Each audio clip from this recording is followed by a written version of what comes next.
Alright, here we go.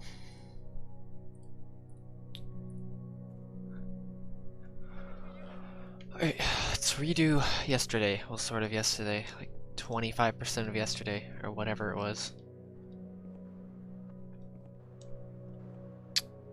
Redo. God. So bad. The disaster of a stream, to be honest.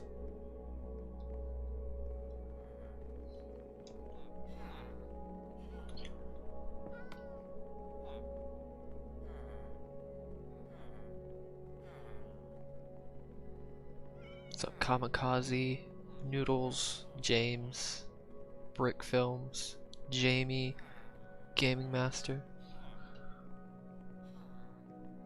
Thomas,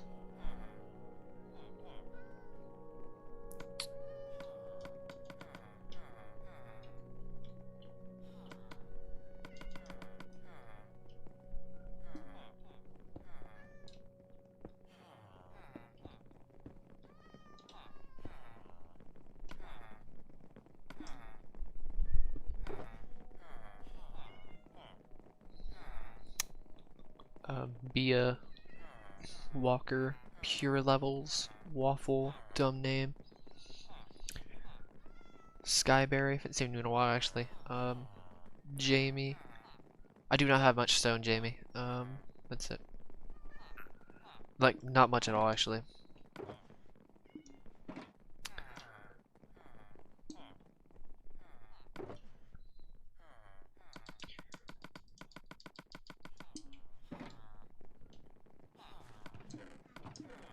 Wait, shoot, I forgot about that. I'm not doing it for dirt, I forgot. I was actually...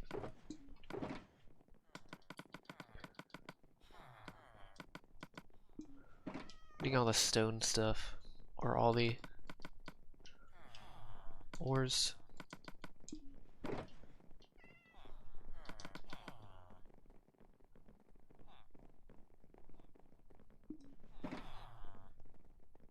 What's up, Kirby with the knife?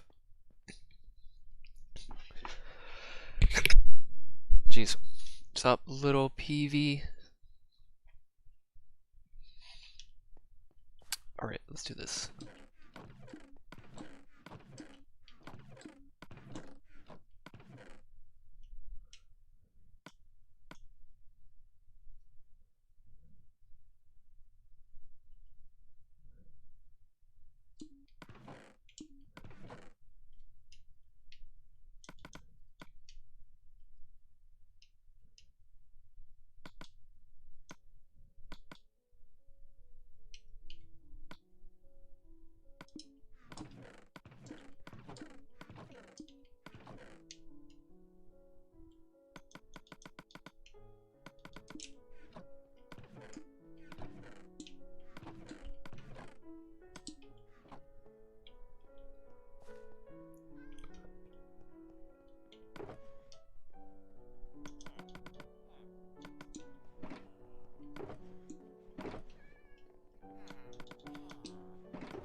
What's up, Dank J?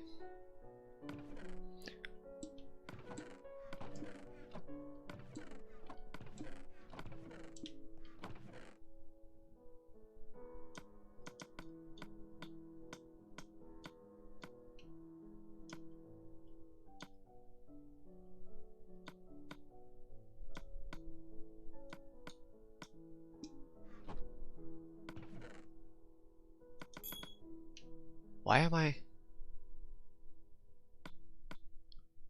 am I losing quality?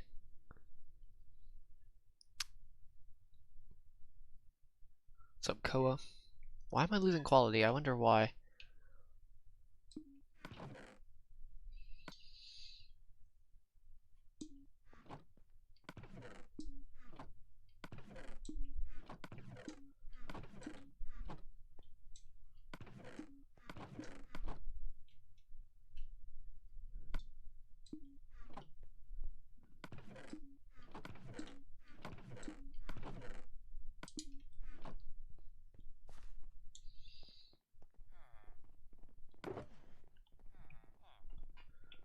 What's up, SC and Withered Bonnie?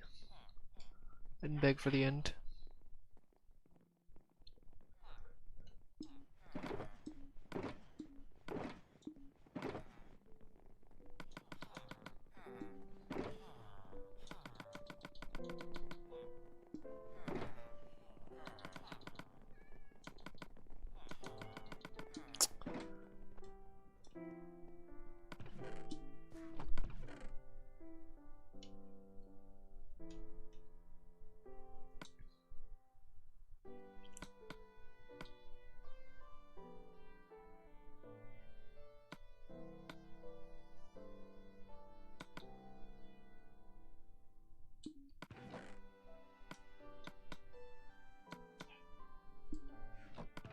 Alright.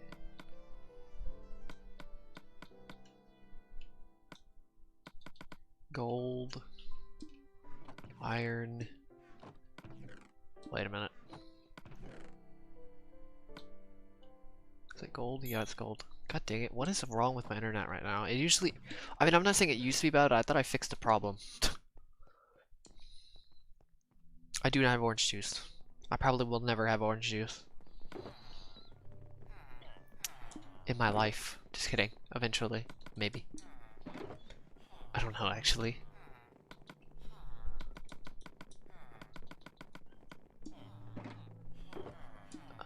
Yes.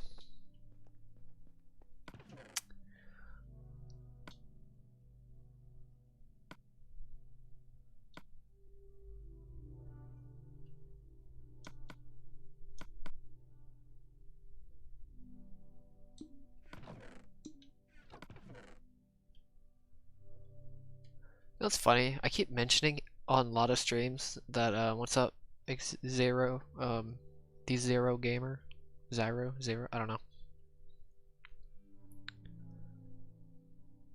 I keep it on PS4. I am really close, 50%. I just need this little bit of section left and a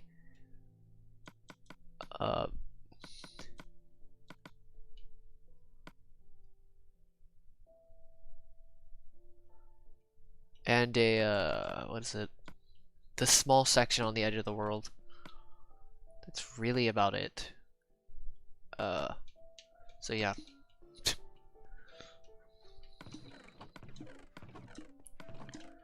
Where the heck was that coal? Or gold? I forgot. Oh, here it is. So much gold.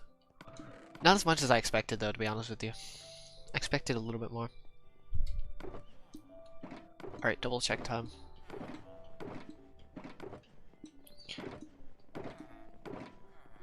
Okay, that works. Why am I losing? I think it's because my Windows is on for some reason.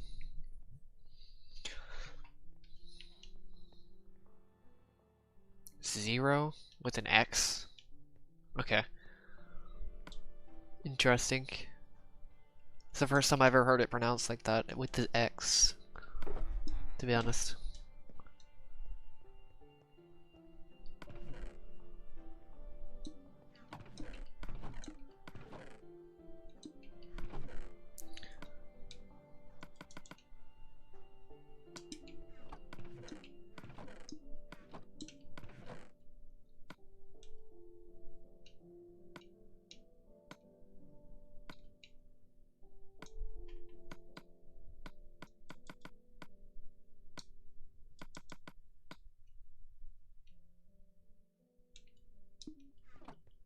Alright, is that it?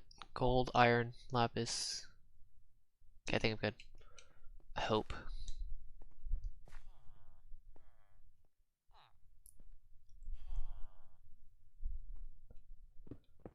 What's up, Jamie? I have around 5,100 diamonds. What's up, Corrupt 10x? Alright, it dropped finally, I think. Oh yeah, what I was mentioning earlier. It's kind of funny though because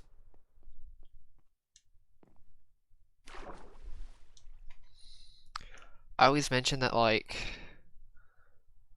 I have like almost too much focus, to be honest, if that makes sense. It's like Most people can't focus that well, and I'd say majority. But mine is the complete opposite. I focus too much. Obviously, it can work to my advantage, but what am I doing? I don't know why I'm not going the other direction. I did the same thing last time. It's kind of weird. It's like it's a blessing and a curse at the same time. It's a pretty bad curse, to be honest. Well, I mean, not bad curse. It's not too bad. What's up, Fred? You're addicted to shooting games. I've played shooting games. They never really appealed to me. I think it's because technically no game for me appeals unless there's some specific aspect of the game, like skill-based. If it's skill-based, or it's even if it's skill-based, I could still somehow not really like it that much.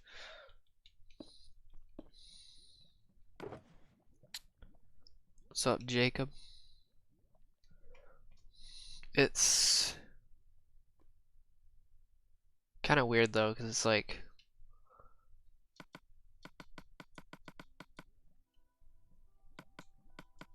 it's one of the reasons why I don't play many multiplayer games as well. That's another reason. I never knew why multiplayer games never really made a big impact on me, or I never preferred them at all. Now I know why.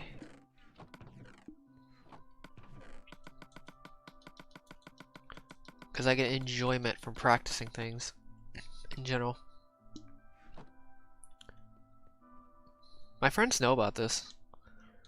Pretty much all of them actually know about this.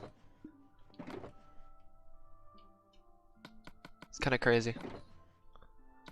It shouldn't be that surprising though, to be honest, if they didn't know about this.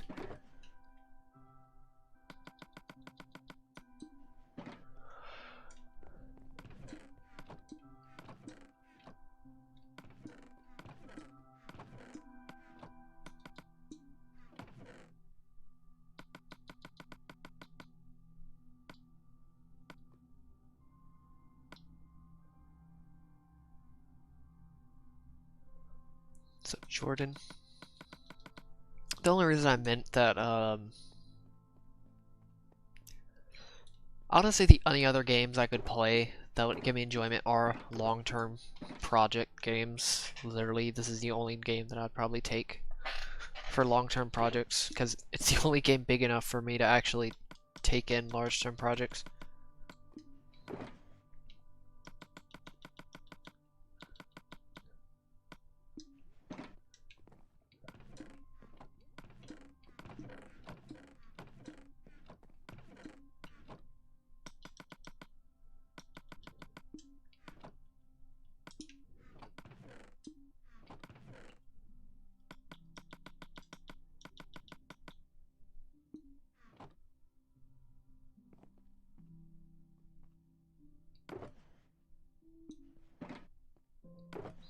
I don't really know. Besides, after I get rid of the nether in the end as well, I'm not too sure.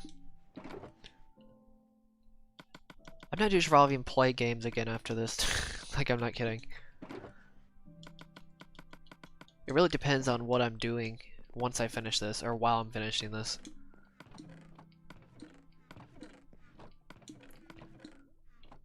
I'm like a multi-specialist. Like, I'm the most obsessive multi-specialist.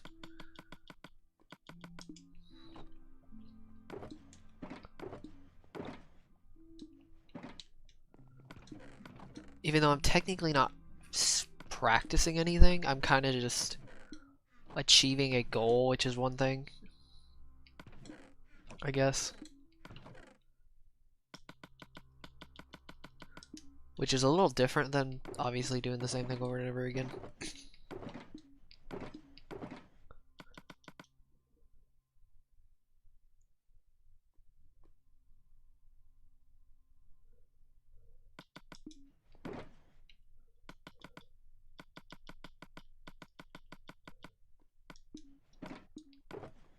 Seriously.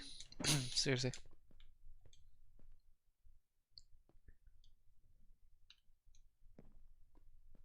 do have a lot of dirt. I have over 700,000 pieces of dirt. Probably close to 800,000 now. Why am I going this? What am I doing?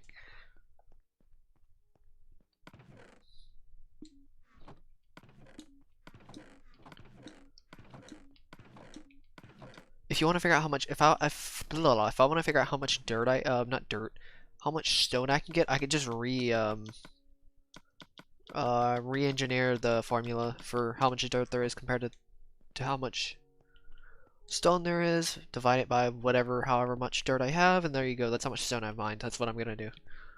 That's the closest variable to, dirt is literally gonna be my closest variable to see how much stone I've mined.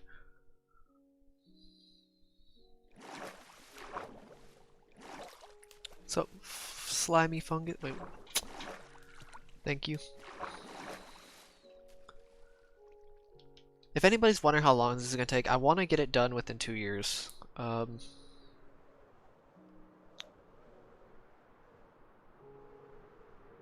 What's up, Jed? Or Jad? I was thinking about that. I'm gonna make a perfect chunk though, once I'm done. Like when I say perfect chunk, I mean literally like I just realized I got rid of all the dirt. God dang it. Oh wait, no I didn't.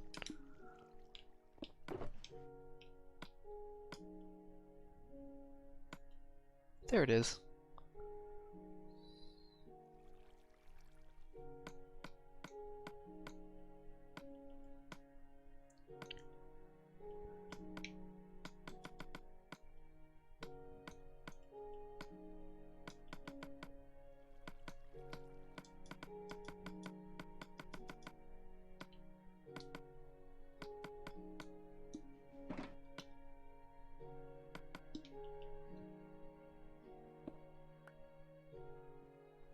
I'm not rebuilding the world. I can't rebuild the world because I don't have any of the stone. Do mind you, this 2 years I'm talking about is just the overworld. I'm not even talking about the nether or end, which should not take long whatsoever. It should take me almost no time to get both of those done. Especially the end. For obvious reasons. This is gonna suck though because it's so slow paced.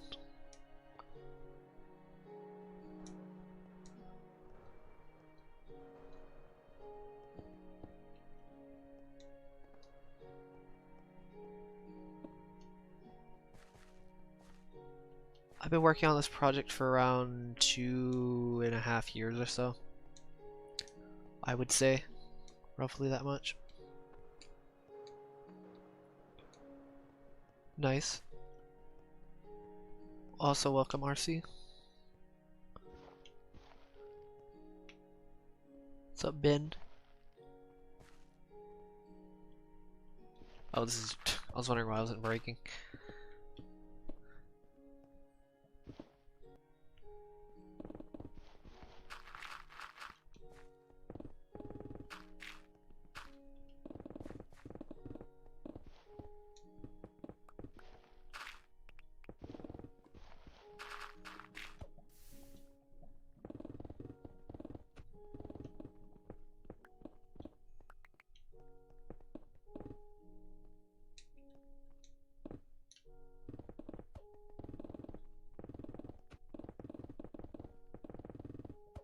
What's up, AS7?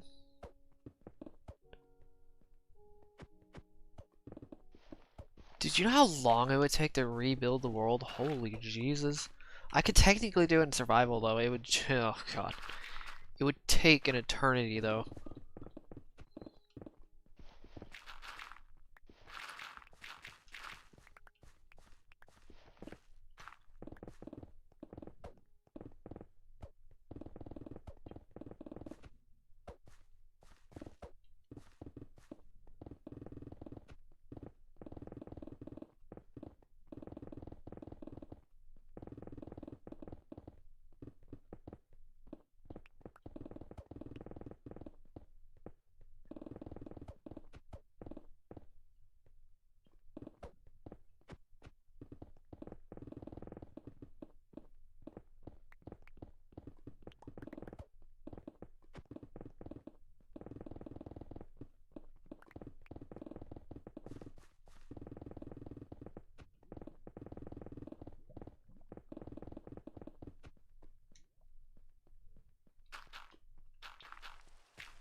Good thing I started on this side. Oh yay, obsidian. Great.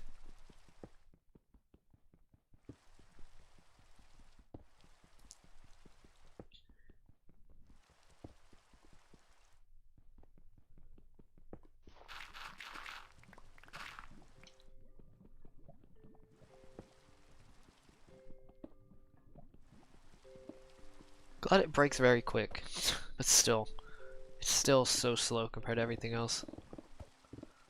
Especially when I get to the bigger lava lakes, oh god.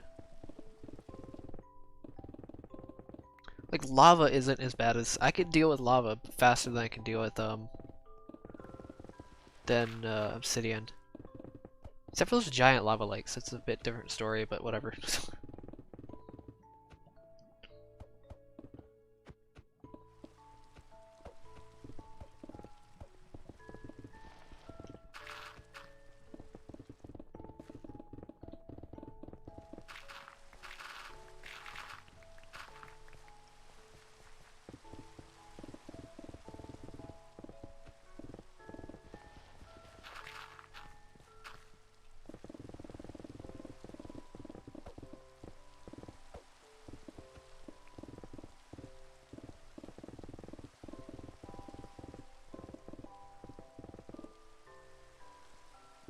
I have 2 dogs. In real life, if you're wondering. I don't have any dogs. I've never actually tamed a dog for myself in Minecraft. I've never seen the need to do it, to be honest. But yeah.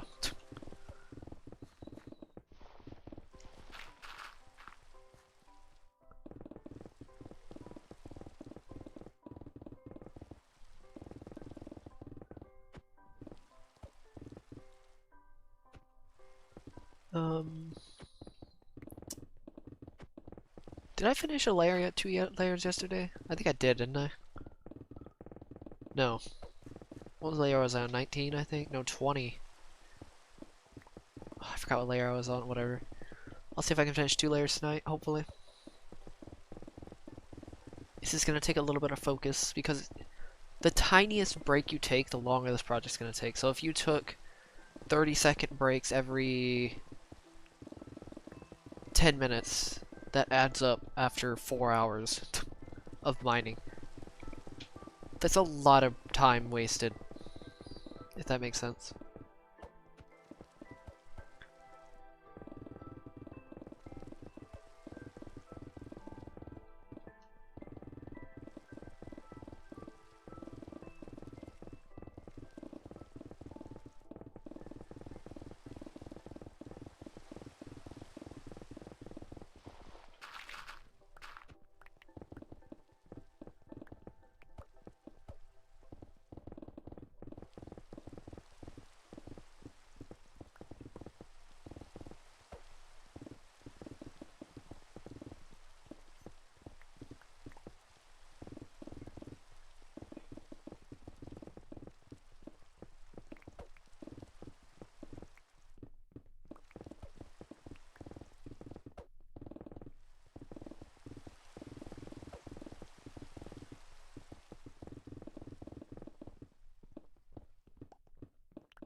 Internet? What are you doing, internet? Okay, thank you. Stabilizing again, what the heck?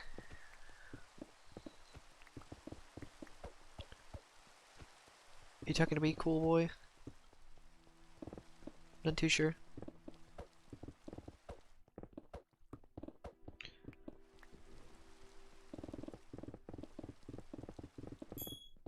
God dang it. I like I thought I fixed the problem too.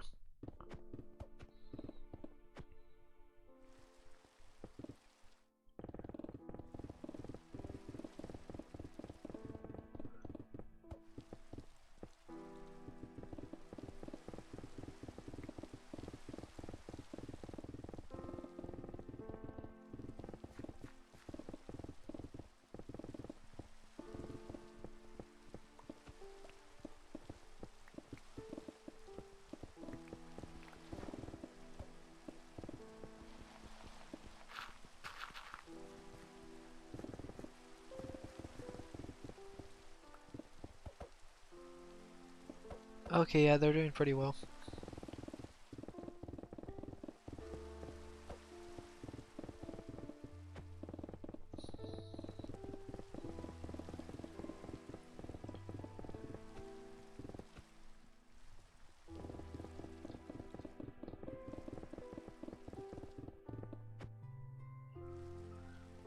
Ding sound? Oh, the ding sound is whenever my not bitrate. So nobody's actually said anything about this. It's whenever your frames drop above 10%, it gives you a warning. I don't even know what the warning actually does, but I guess it's something. I don't get the warnings as often, too much at least. I've gotten some extreme warnings at one point.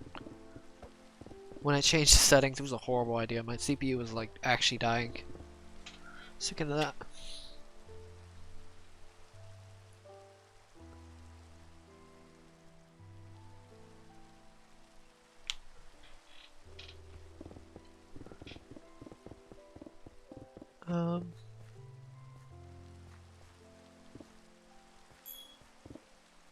Yep, there it goes again.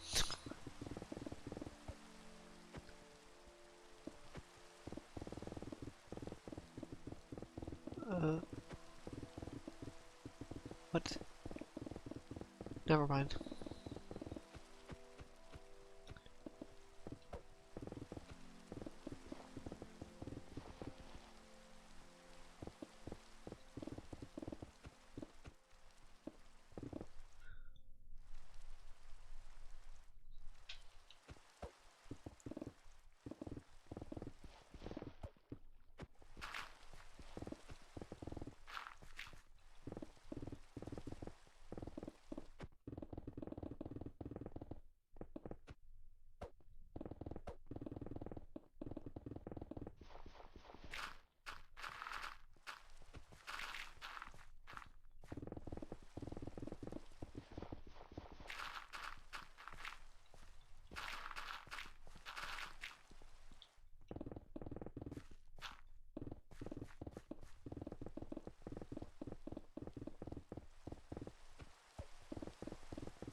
What's up, Gallium?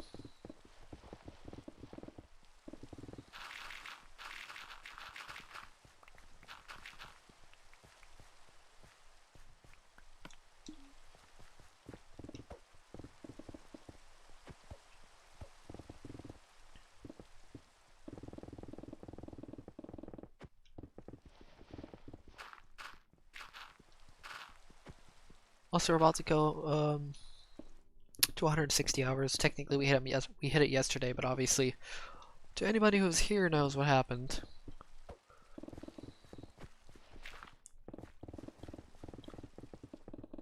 Quite the disaster. Still kind of a disaster stream, but whatever. Won't say disaster stream, but it's definitely not perfect. People. Oh my god, another pickaxe broken.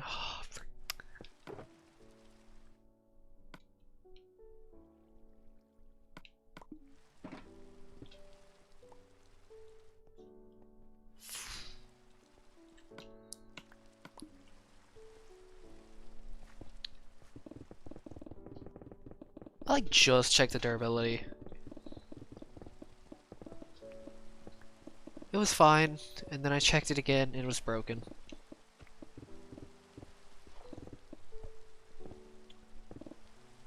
I've found around 5,000 diamonds. I'm gonna put code red on the screen, I'm not kidding either. If I have to. Just to remind myself about code red, say it internally constantly. Yeah, That's probably what's gonna happen, my god.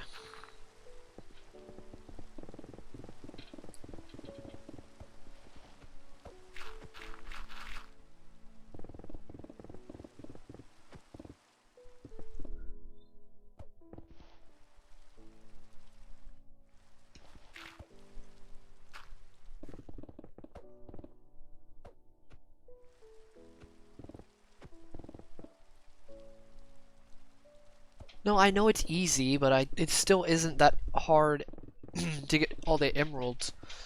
I can get more pickaxes. It's just like, what if I can't get easy? What if I can't get emeralds easy later on? That's the problem. So if I keep breaking them, I don't want to go into a habit of breaking them constantly.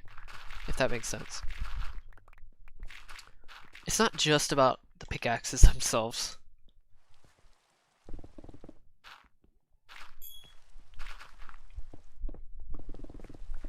It's partly that, though. It's still kind of annoying breaking these pickaxes, because they're not the easiest thing to get in the world, but they're not that difficult.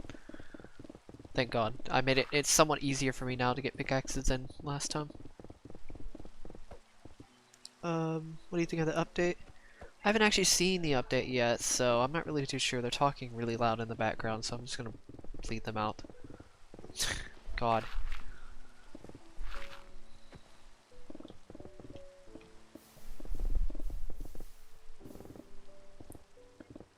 So yeah, there's that.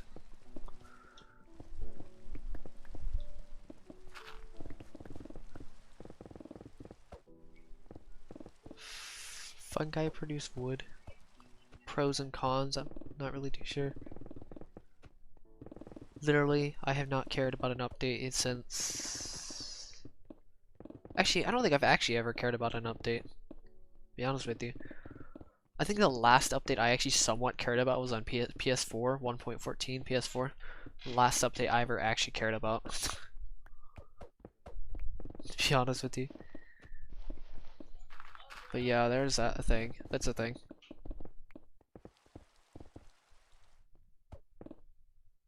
Oh yeah, the Striders. There's a couple things I know about the update, but I honestly don't care that much. The only cool thing that I tested was Netherite, but that wasn't too insane. It wasn't too... It wasn't that much. They removed Pigmen. I do know about that.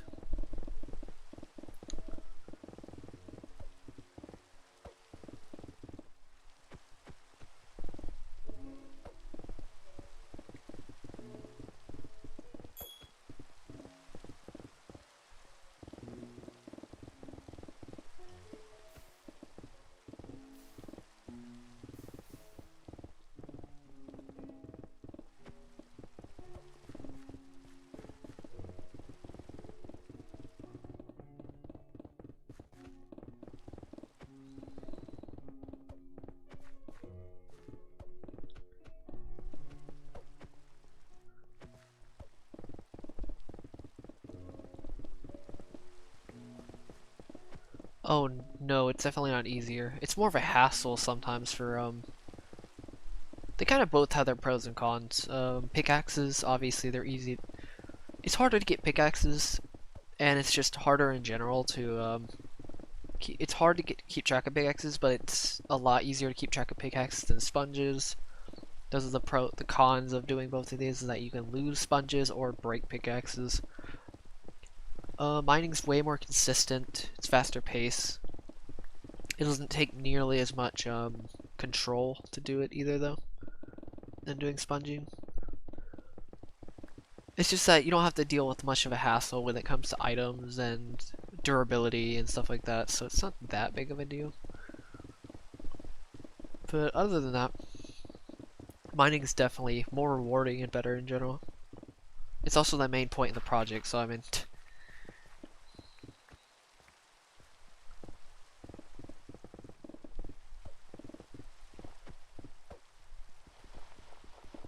So this is fire. Oh, they changed the music? That's interesting.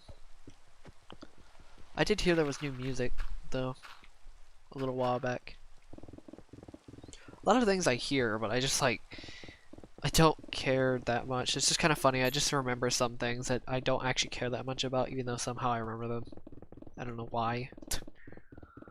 They're completely random things too. They're not like, maybe not completely random, but they're completely almost irrelevant to what I do most of the time, which is funny.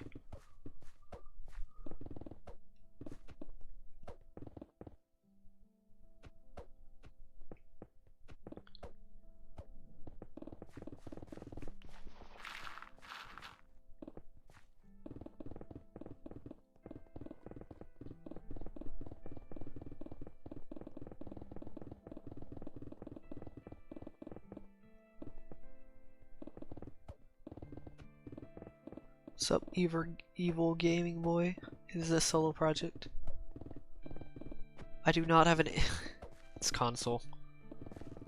PS4 Legacy Edition. I wonder how many. I think 95% of the community forgot about the console edition, to be honest.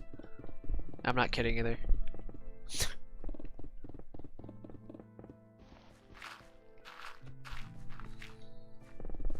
Like, I wouldn't mind if somebody said, this is in Java, okay, yeah, they look very similar to Java. But if I showed you a comparison between Bedrock and Java, you would kinda just facepalm. Which I technically did on my channel. Yeah, you would absolutely facepalm if you thought this was Bedrock.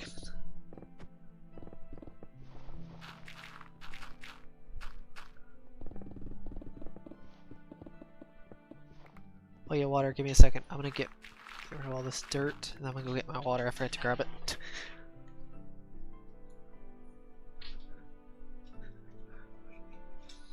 What mic do I use? It's the Sennheiser 600. What is it called? The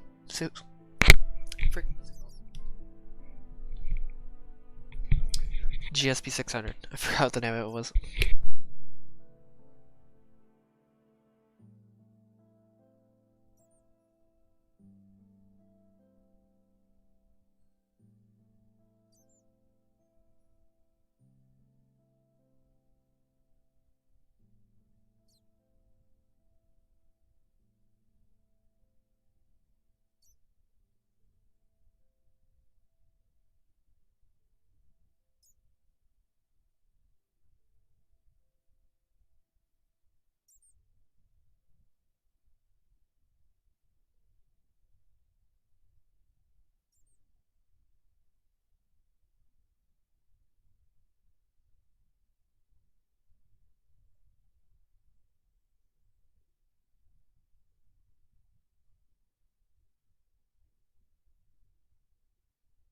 Came back.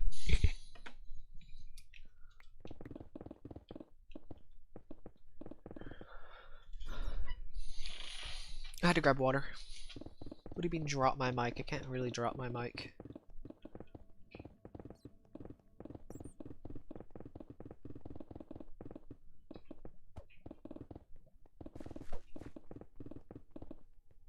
I actually can't drop my mic. I can bring it up.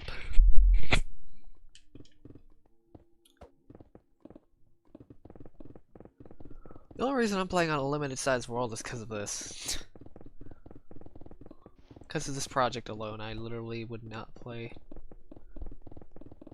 Let's just say I probably wouldn't be touching my PS4 right now if I didn't have this project. I'm not kidding either.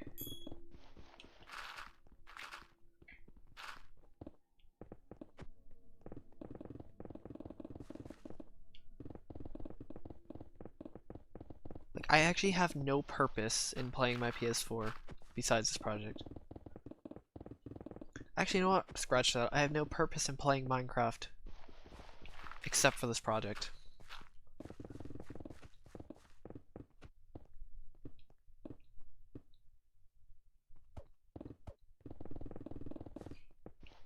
Let's go with that.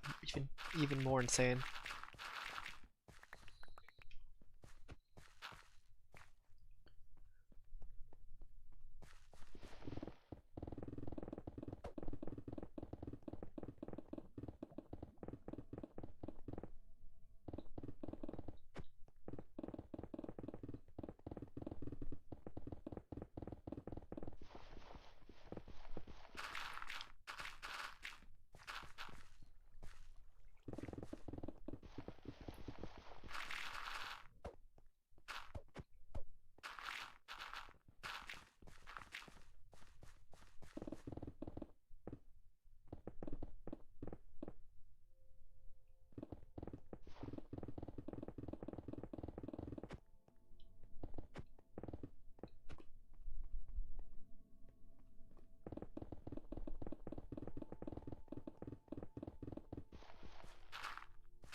I don't think I can own a plant, to be honest with you.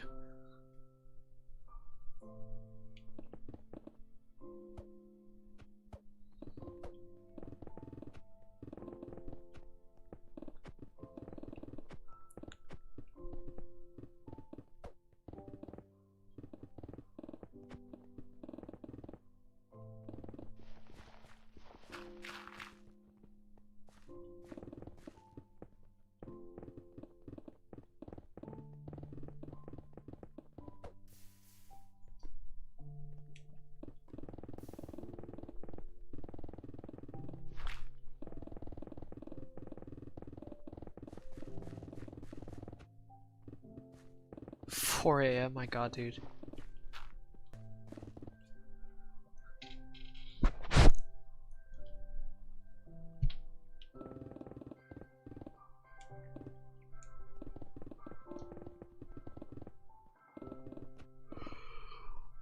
Okay.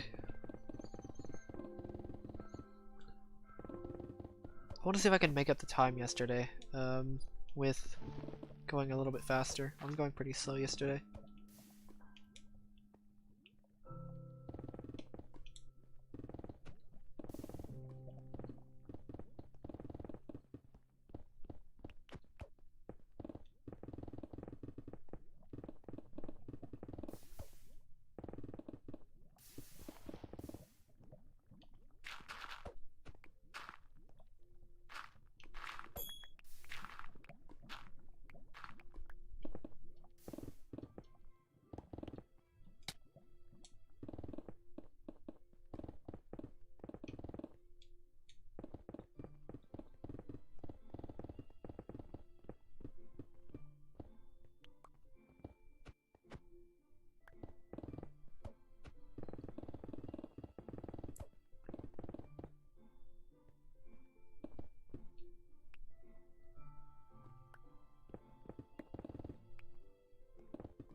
Kinda does sound like a song. I've thought about that before.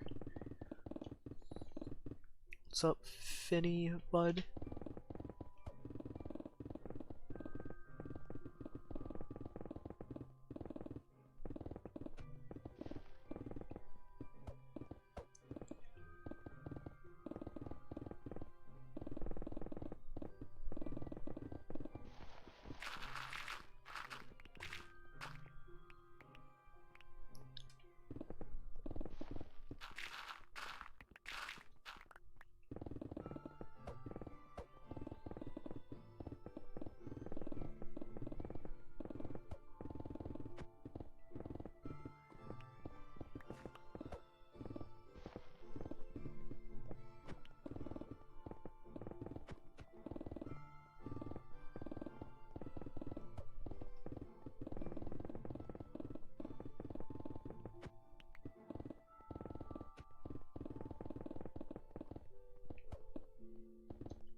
Alright, CRC.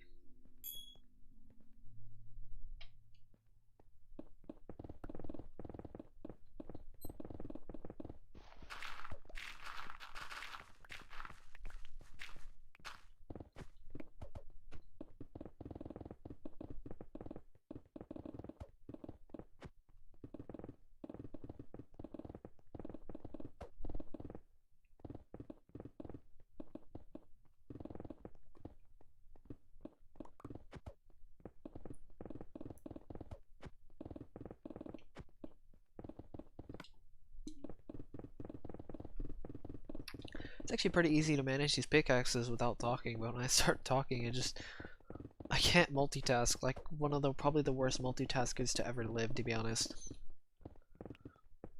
You're not gonna find a worse multitasker than me. I'm just saying.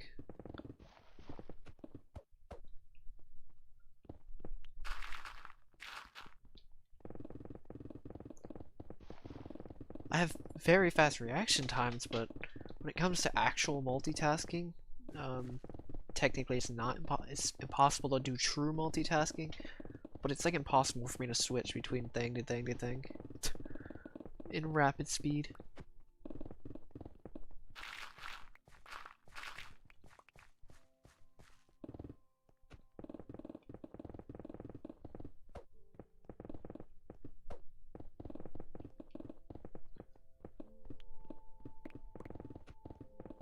People need to realize the less focus you technically have, the more easier it is for you to multitask.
You can put a mending, well, you can put mending on a pickaxe.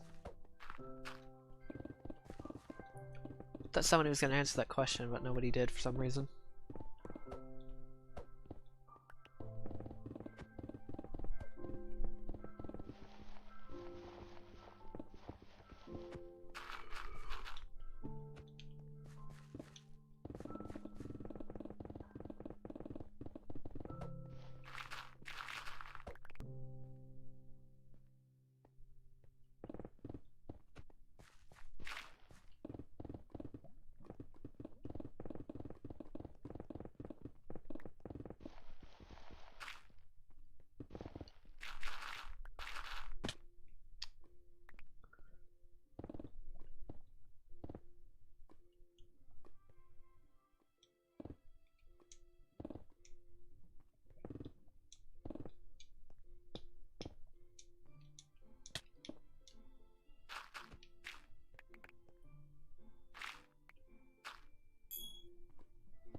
Thank you, Okian. Oh, wait, Okinaya? I have no clue how to say that.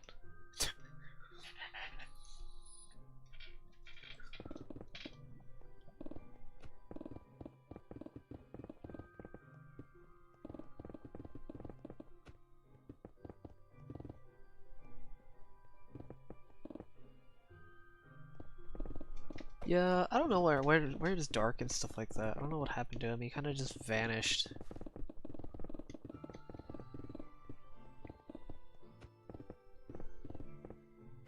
What's up, Ethan?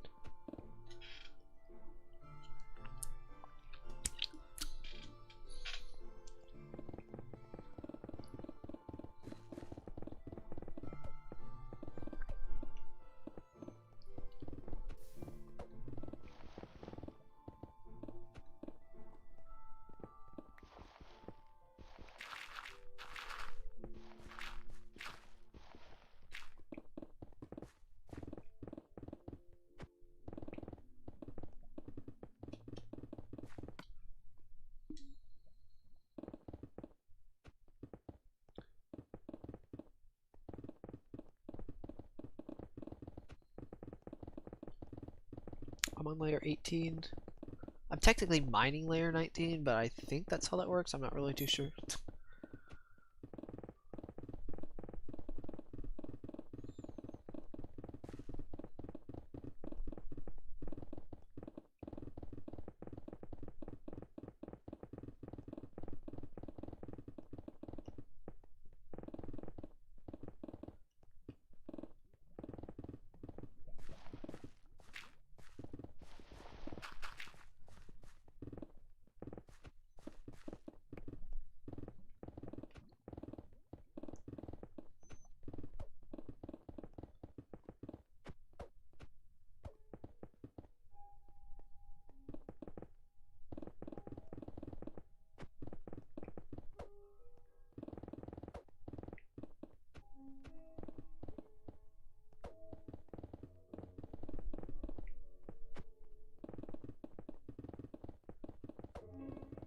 Here's the thing about getting this project more attention.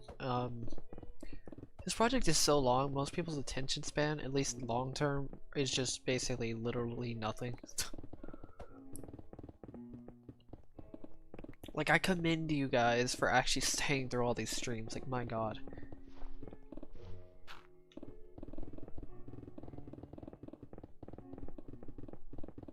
I know a lot of people have quit watching. I mean, I'm not surprised by that, considering it's literally like 20 hours a week, or no, 28 hours a week, roughly, of mining. I think. Well, if I do it consistently, then it's probably closer to 20, but...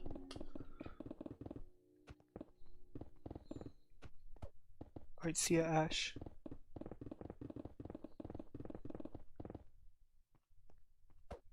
I will, don't worry.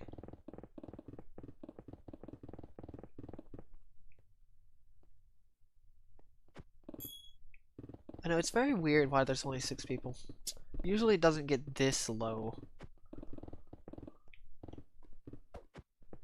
What's up, Chibi?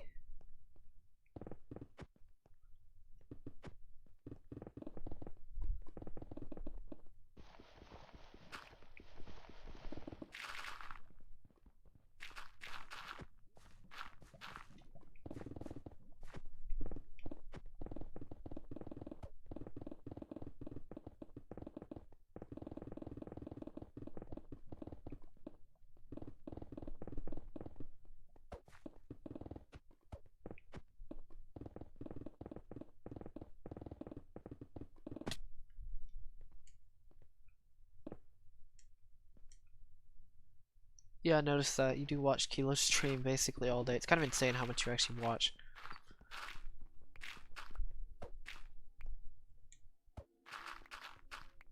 I know I watched Sword King when he did his Operation Bedrock series. I actually went on there quite frequently. Too bad he didn't stream that much when I was actually interested in his streams. He didn't stream too much. It's kind of when he kind of just put off the project though. I feel like, or I really think that he just doesn't care too much about the project at the moment. At all, actually. He's really taking his time.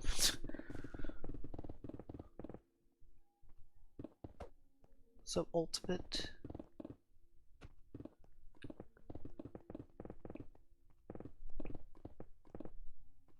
Nice. Yeah,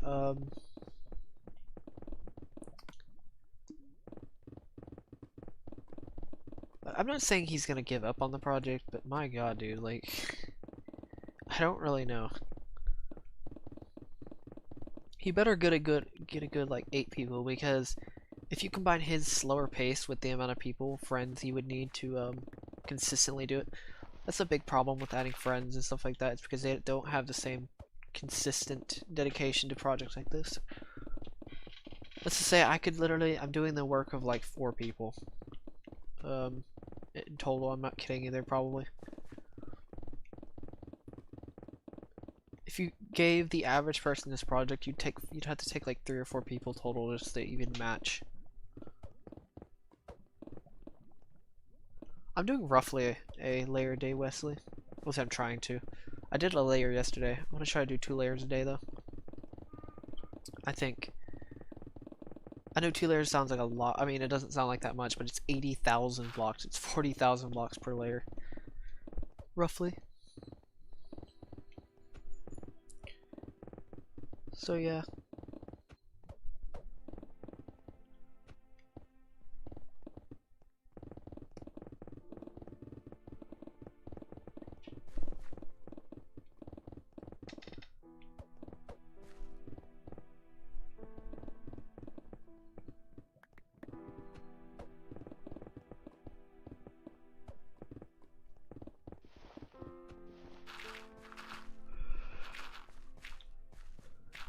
I'm curious how many people are gonna join all of my subs, the 20,000 subs or whatever that have joined my channel. I wonder how many of them are actually gonna join the final section. I wonder how many of them come back as well. I'm actually kind of curious about that. come back to these streams? Probably not that many.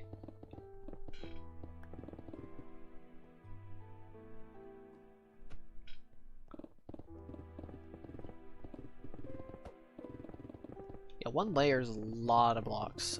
It would take 10 layers just to do 1% of the entire world, which actually is not that bad if you think about it. What is that, 5 days? If you did 2 layers per day, 1%. It would take a month to get through this entire thing, which still it doesn't sound that bad, but still 2 layers. You'd still have to do it consistently for 2 layers, which for some people consistency is actually better, but honestly what I found is for me it's more like grinding per day instead of consistent work. I try to keep it reasonably consistent, but it sometimes does not work like that for me.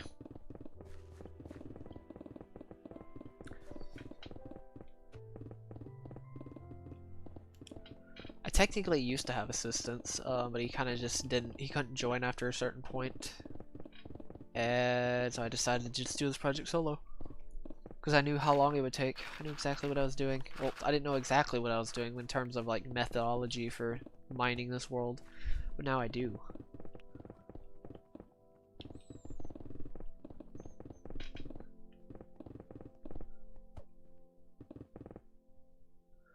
Okay, that would be kind of sad if it was only 200 to 500. I wouldn't be surprised, but 200, 500, that does not sound like that much. If you mean final section or mean final layer, because the final layer is going to be huge. What's up, Michael?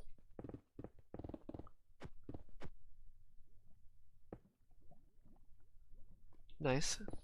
Thank you. It's quite the process.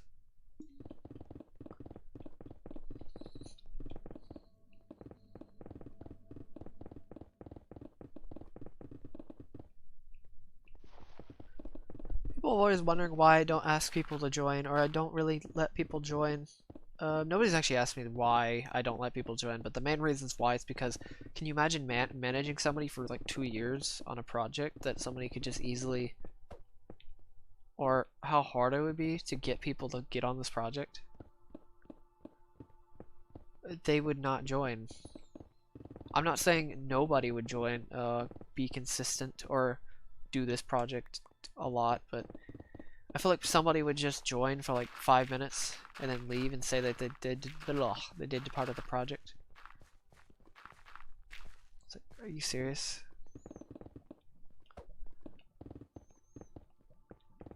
Obviously that's probably a minority, but you never know, honestly.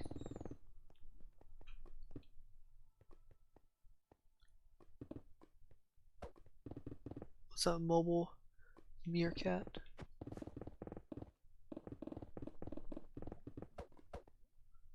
What's up, Dobie and JXP?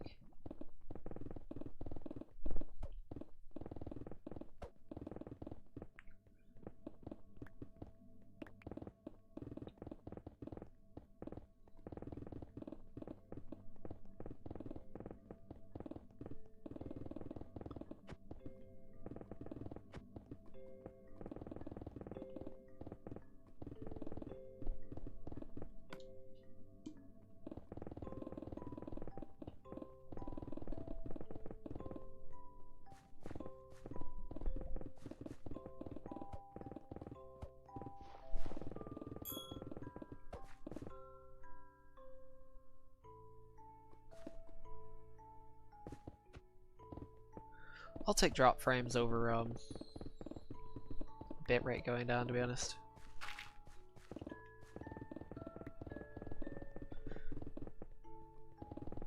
I don't know why my frames are dropping, but whatever.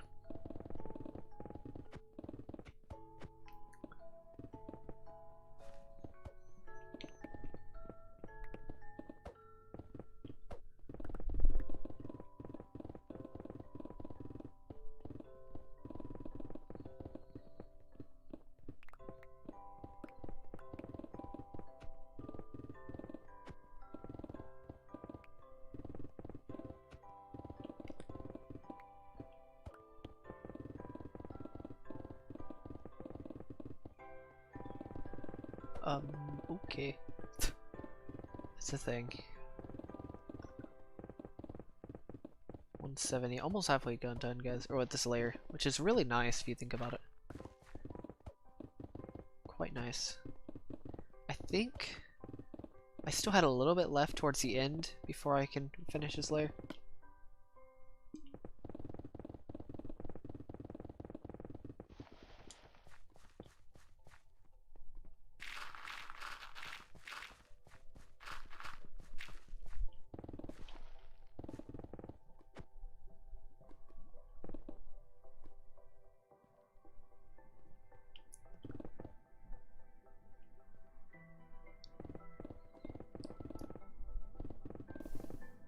What were you gonna say, JXB?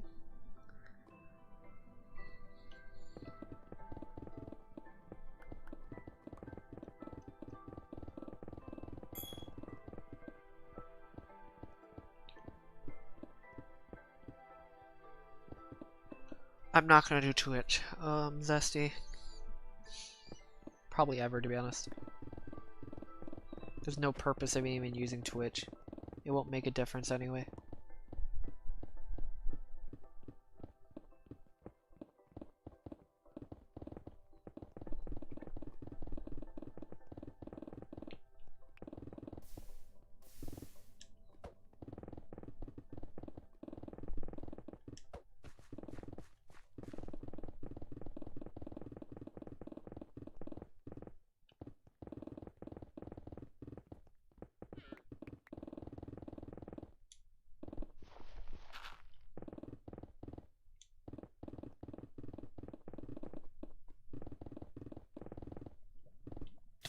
Seriously? Oh, here's the portal. I mean, not the portal.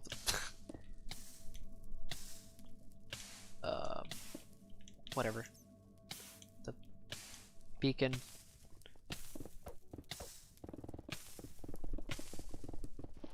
Wow, that flame is annoying. It's not even the damage, it's just the flame. It's so dark.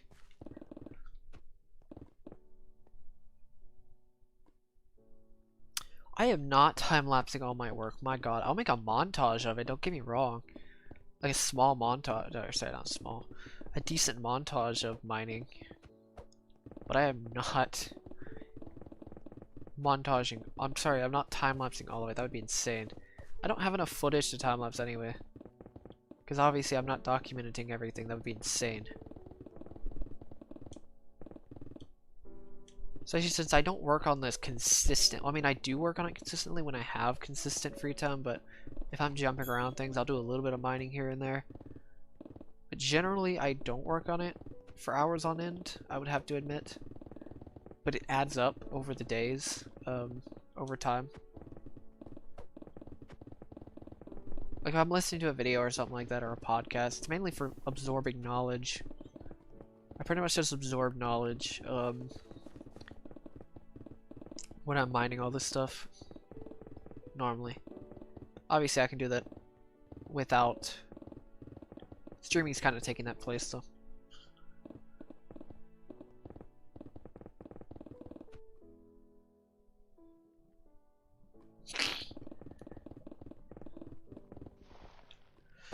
Oh, how the heck was that? What was that? I was not expecting that. Speaking of falling in lava, or almost falling in lava. Stupid gravel.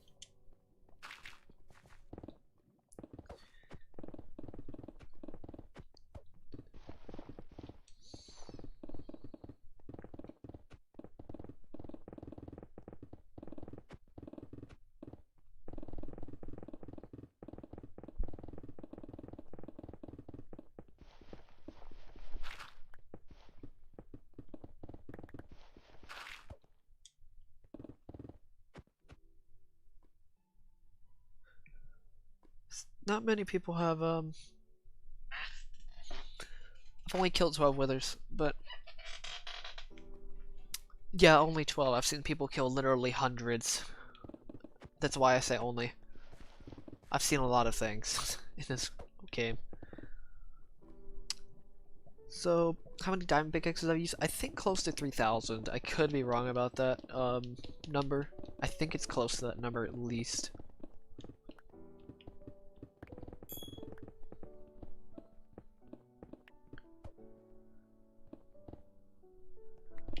Oh yeah, definitely. There was no edge to that either, so like if I would have fallen in that lava, it would take forever to get out.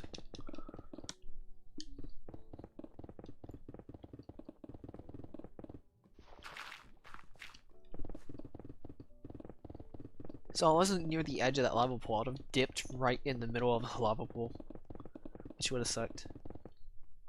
Really badly, actually. Mainly because the lava chews through armor badly, which sucks.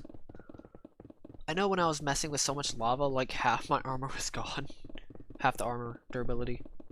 Do mind you, it had Unbreaking 3 on it. I forgot what I was doing, though. I think I was killing wither skeletons. I could be wrong, though.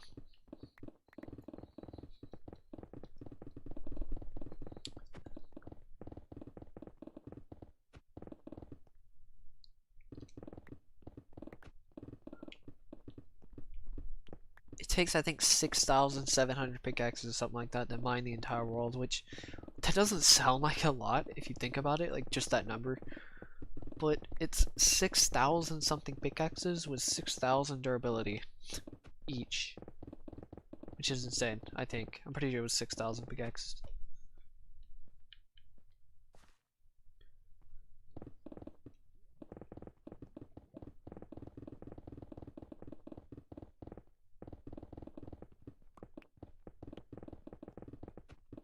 You should have seen this throw that I did, an ender pearl throw, on one of the streams.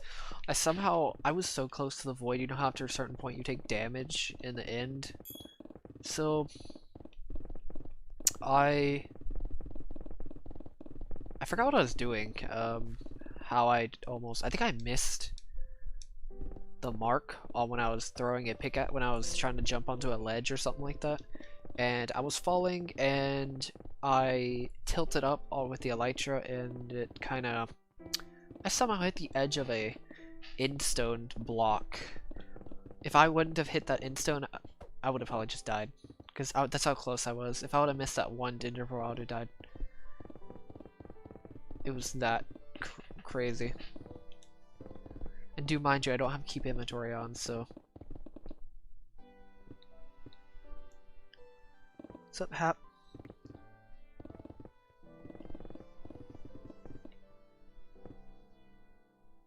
I'm not pouring water on it. That'd be horrible. I try to keep as much dirt as possible. I'm probably for bigger sections, sorry, not bigger sections, bigger lava pools, I'll use stone instead. That's usually what I do. Because it's more, it's just easier to get, obviously. And it's just, it uses less dirt. Because I'm going to try to re-engineer how many blocks I've mined using the amount of dirt I have, which is interesting on its own. It's not 100% foolproof, don't get me wrong, but it's pretty close. I think the average would be pretty close. At least. I could just take the average of the amount of dirt per chunk, which is 1536, and then divide it by, I think it's 6,300 or something like that, and get the amount of dirt per stone, and then just multiply the amount of dirt I have by the percentage of, no, times the amount of, like 10 times or something like that. 1 in 10 blocks is a dirt block or something like that. So I just take how much dirt I have and times it by 10 or whatever. Which is scary to think about. So I think I have a lot more dirt than I actually think I do. It could be more though. I could be completely wrong on that statistic. No, it's 100 times, isn't it? No. What is the percentage? I don't know, whatever.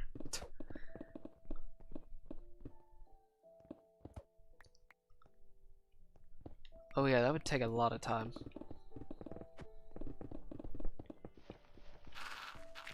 Oh yeah, wait till I get to the nether. That's gonna be fun. Getting rid of all that lava. It's gonna be so satisfying though. If I got rid of all the lava at the bottom. That's the hard part though. That's the first thing I'm conquering is that lava. After that, it should be a breeze.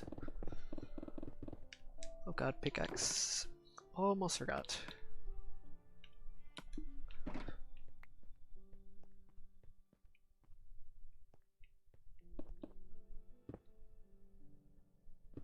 There is quiet background music though.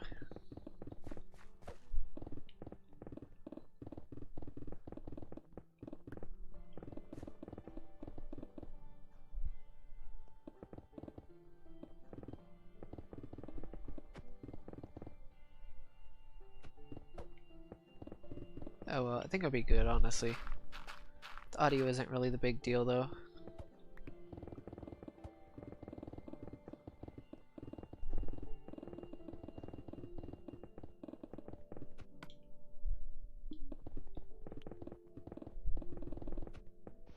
Funny enough, I tried that and I still somehow got copyrighted by Chill Step. I was doing Chill Step. And I somehow still got copyright claimed, which is so stupid. Even though it technically doesn't matter on streams, but whatever.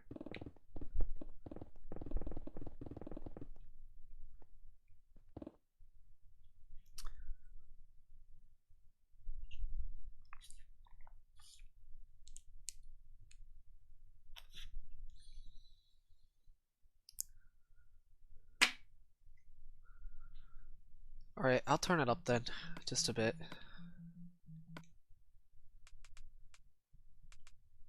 Hope that's not too loud, because I actually can't hear the audio right now. You know, Minecraft music doesn't always play constantly 24/7, but still.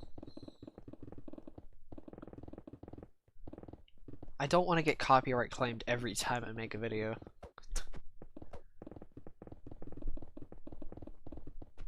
That would be super annoying.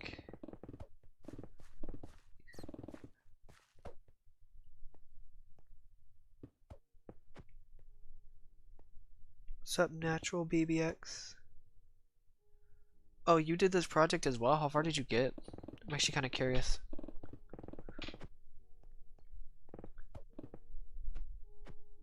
Oh, Operation Bedrock. You said he. I thought you said you did it. Are you talking about Operation Bedrock? Yeah. I actually started it because of that 10-month break. If you didn't take that 10-month break, I probably still wouldn't be doing this project. So thank God for his breaks.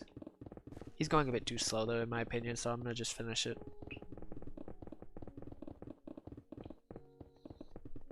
There's actually another group that tried this as well. If you know that Mine Out the World video, where it's like all caps. Yeah, that video. Let's just say that they only got like 10% done with a group of 8 people, which is kind of, I don't know how I feel about that actually. Kind of messy how they did it though. I will totally finish this after a certain point. It's gonna give me a heart attack when I finish though, because it's gonna be so much finally done.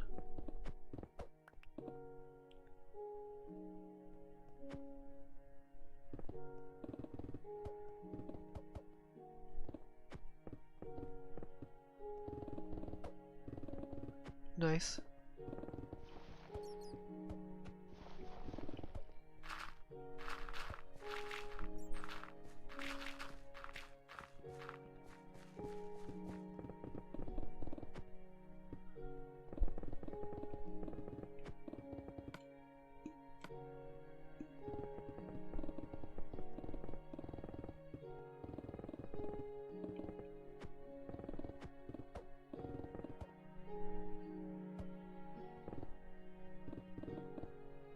See a pie man?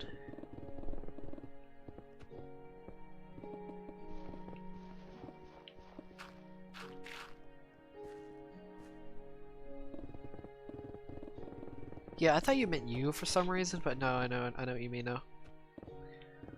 I started this around 2.5 years ago. But if you count breaks, like if you consider in breaks, it's only been 2 years. So I've actually only been working on this for 2 years, if you think about it. So if I didn't take those breaks, it would have been, it'd be like January right now. Which is kind of funny, but yes. Probably close to this 8 months actually, in terms of breaks. I've taken quite a few breaks in the past. Wasn't exactly the best time of my life, so it's kind of one of the reasons. I don't really know why I took a 3-month break at one point. Longest break I've ever taken. Kinda regret taking that long of a break though.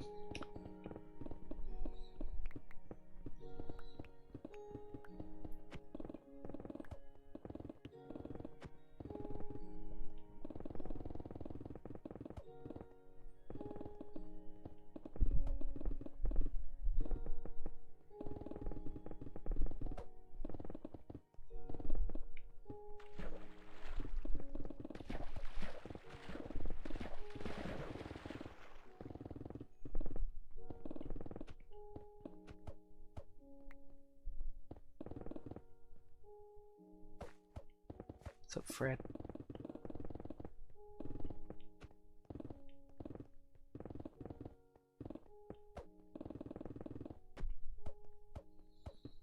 See, okay, there we go.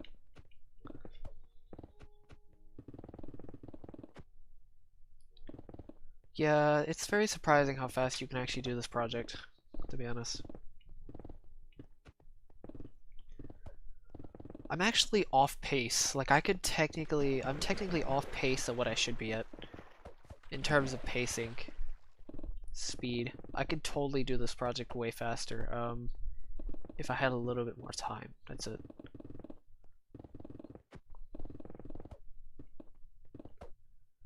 I have a video on why I did this project. Even though I don't care about some of the reasons anymore. I just kind of want this project done. At this point. It's like it's like my core motivation. Literally just wanting this project done at this point.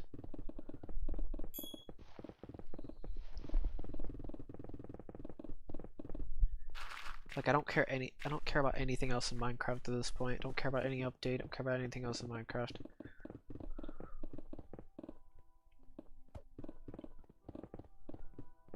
Literally just this project.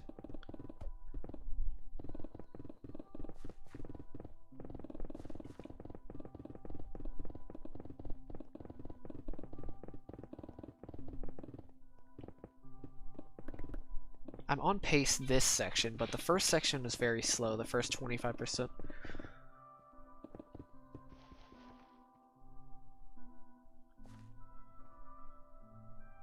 I'm pretty sure most people right here are introverts. I'd be genuinely surprised if there were actually extroverts in this stream.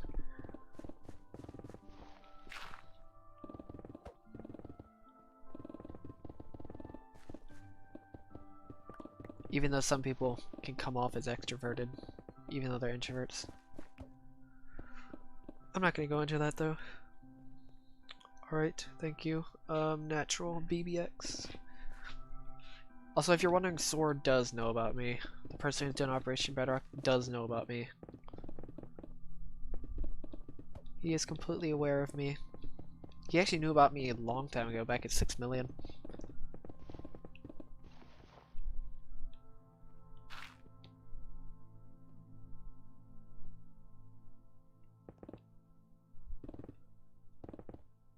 What's up, Krishna? So normal pace is around 2 million blocks a month. So around 2 layers per month or something like that. It's around 1.5 million blocks a month, I would say. But my first 25% was around a year or something, because I was kind of slow. But this last 25%, it's been just over a year, like 5 days after a year, like almost. I think when I uploaded the 25%, it was at June 11th, I think. Is when I, no, not June 11th. 15th, I think? I'm not really too sure.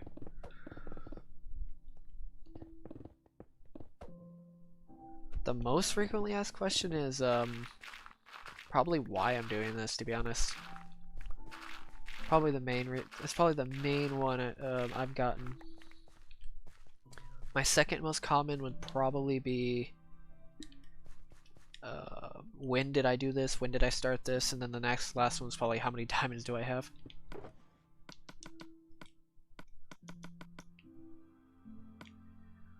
The good thing about answering these questions, I can answer them incredibly quickly because of how many times I've answered them.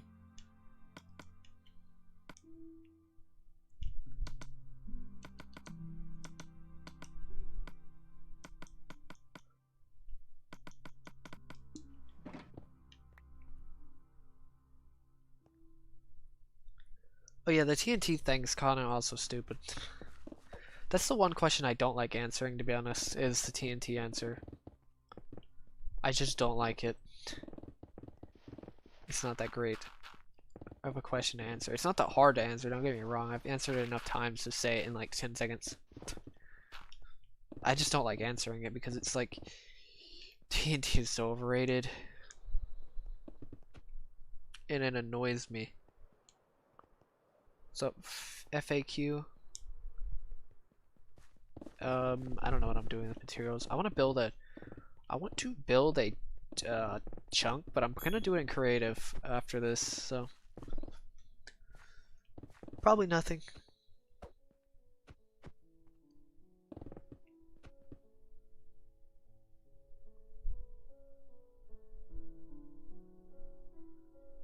What's up, Demented Dill?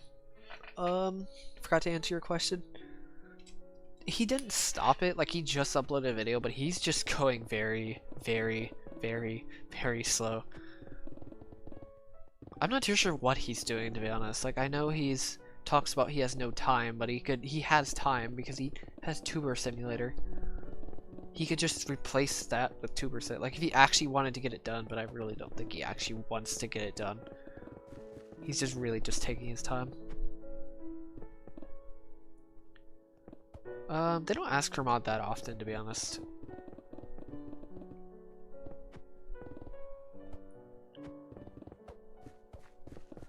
Not as often as people think, though. Probably.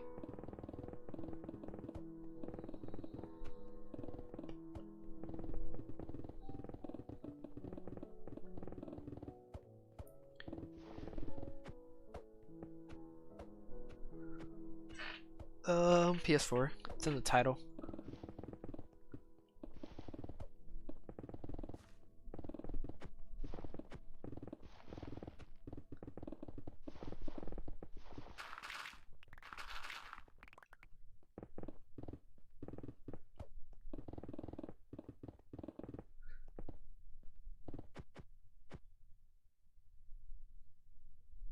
Tuber Simulator is like this game where you get subscribers and stuff like that. I don't know.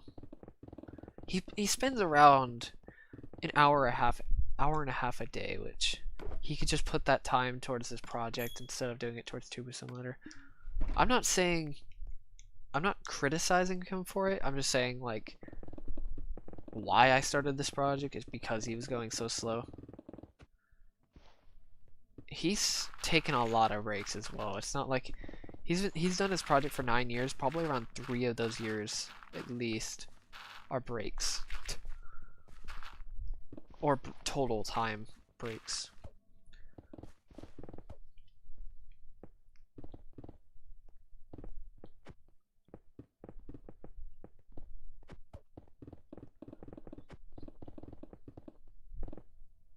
What's up, Kaylee?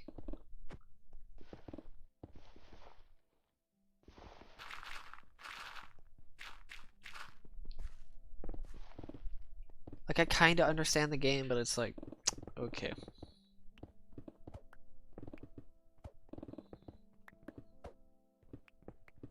What's up, Diamond Henry? I haven't seen you in a while.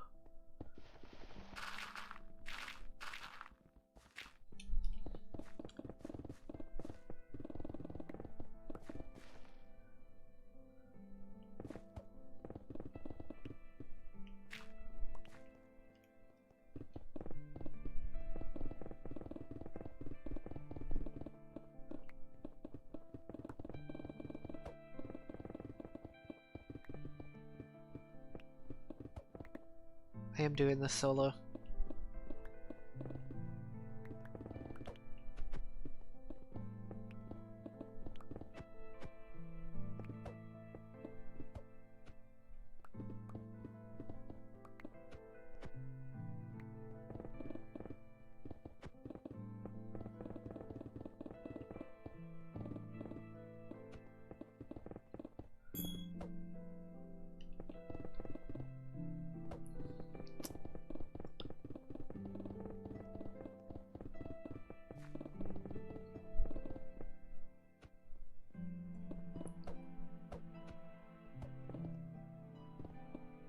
My channel is technically a Q&A. I guess I can do it in the description, but...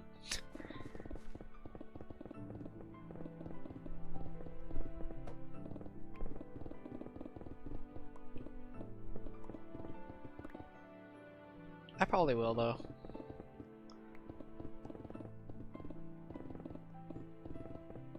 It's not like my description's already long enough by itself anyway.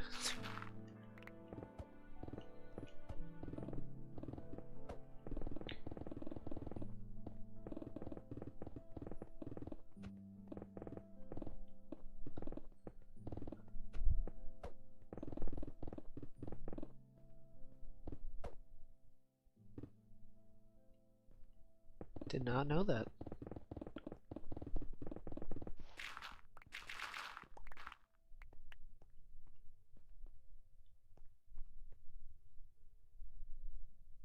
The most frequently asked questions are, why am I doing this? How many diamonds do I have? What is your motivation? Do you use TNT? It's the only question I don't think I've covered on my channel. Or why don't you use TNT, whichever one. How many pickaxes have I used? How long have I been doing this? When did I start?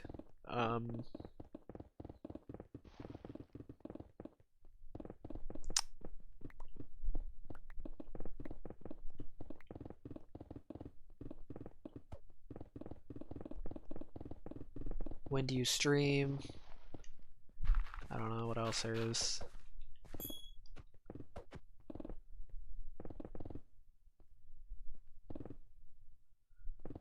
That is actually true as well. They don't really read descriptions. I don't even read the descriptions of videos.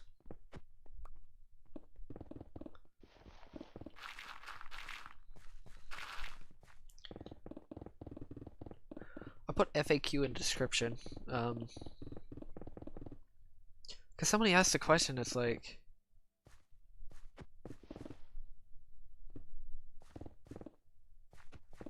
Somebody asked me a question, it's like Q&A, it's like... I'll put Q&A on the on the screen once I get done with the time... Oh my god. Once I get done with the time-lapse.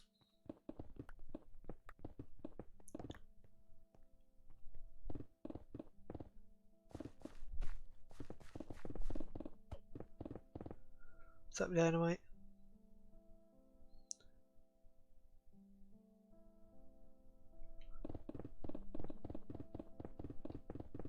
Trying to figure out other questions. That's about it, actually.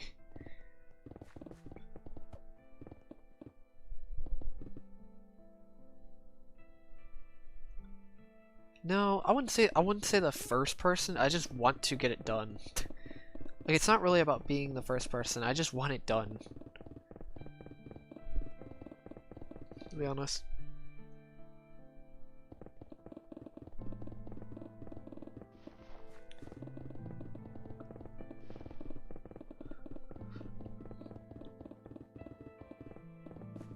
Like, I literally do not care if I'm the first one. Be perfectly honest with you, I'm probably gonna be the only one to finish this.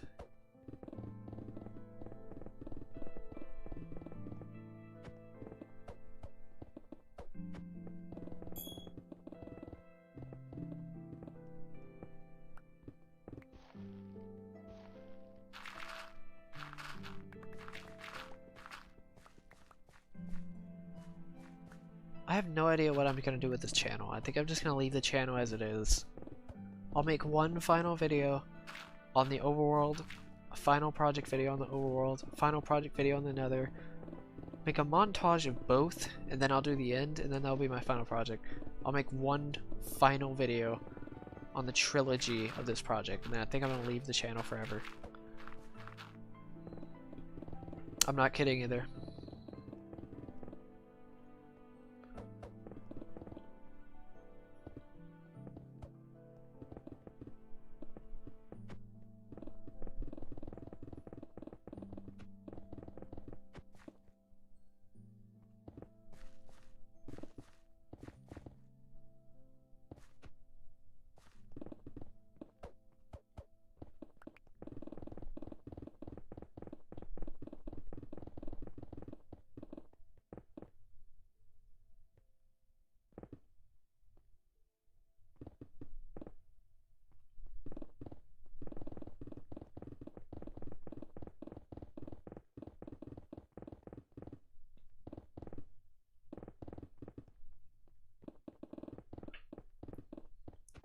I'm not too sure if I'll touch this channel again after. This channel is literally going to be a totem for this project. Trilogy project, whatever you want to call it. I'm probably not going to do projects. I may still do a server project. I could be wrong. I don't know. It depends on what I want to do in the future. You never know.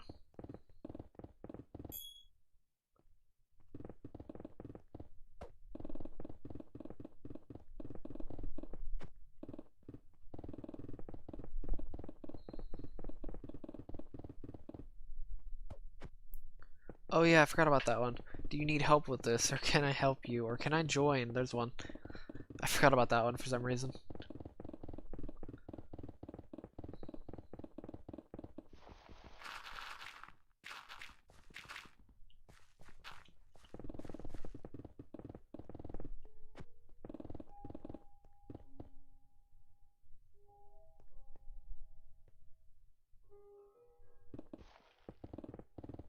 I'll probably do a server project though. To the Farlands. You know what's funny? I even told Kilo that like I'm kind of glad he went to the Farlands because I was actually gonna do it after this project. Like I'm not kidding either. It was gonna be a side project on top of this project. That's how easy the getting to the Farlands is compared to this. A side project. It's a tiny project. It's a mini project compared to this.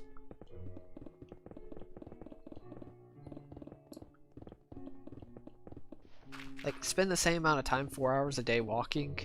You can probably get 10,000 minimum, 40,000 blocks a day. In 1 month, you could literally get 1.2 million a month. You can get done in 10 months. Very easily. With a minimum of 10 months. That's if you're not grinding some days.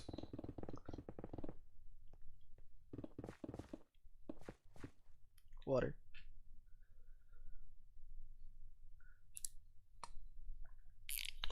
Even Kilo himself thought he was only gonna take till what 1.5 years, like September 8th, all the way up to January 2021. It's like holy Jesus, dude.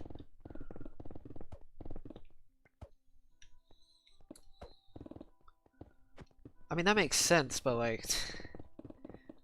doesn't know Scenic came along. It's funny how he heard about that story about Scenic. About how I convinced him to go to the Farlands. Sort of convinced him to go to the Farlands.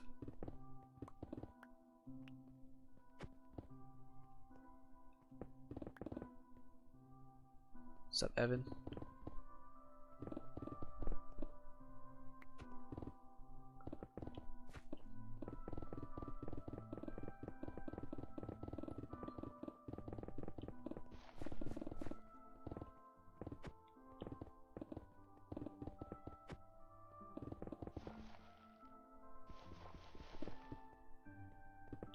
Kind of feel the same way about my friends as well.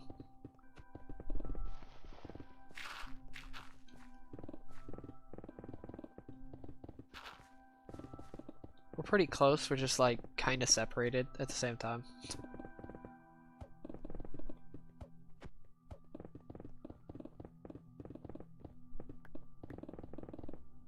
Even online, which honestly I don't really talk to many people though at all.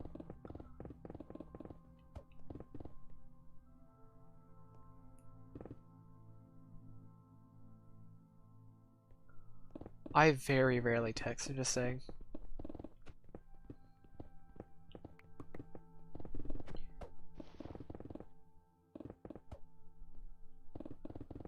I have one close friend though, that I talk to quite daily because we talk about personality theory and stuff like that, but that's about it.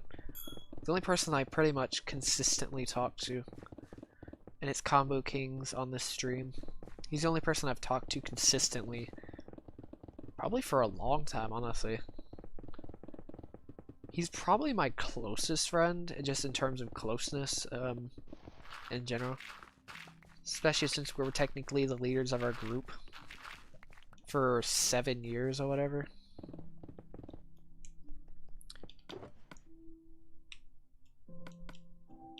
Pretty much the leaders of the group. I mean, I'd argue one other person, but they kind of left, so.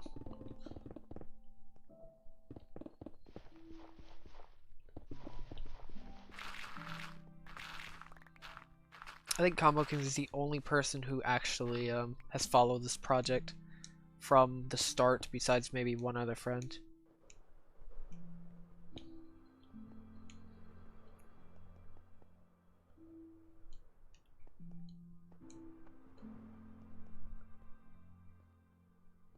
So, Cream.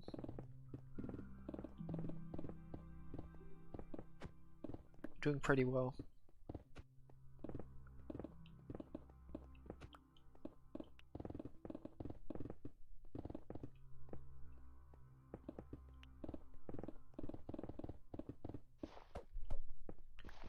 Yep, trying to trip to the end soon.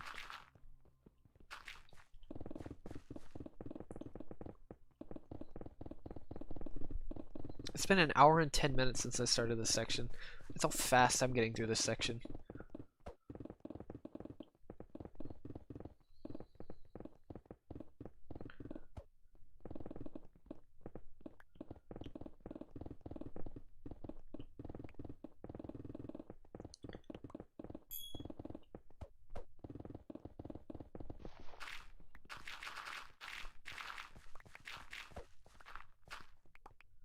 You know, I've actually always thought about, like, people who want obediency towards them, like dogs, more than people who don't like obedience towards them, I guess.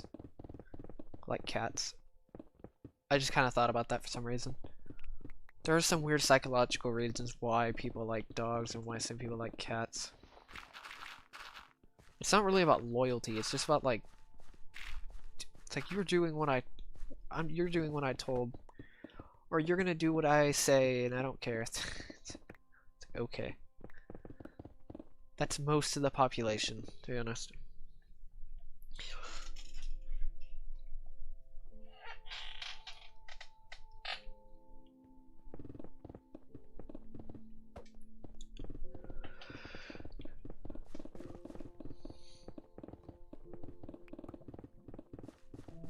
Or like, I don't care what you tell me. I don't care what you tell me to do. I'm not gonna follow you because I'm over you. I have more power than you. It's like, are you serious? Are you sure you do, or you just think you do?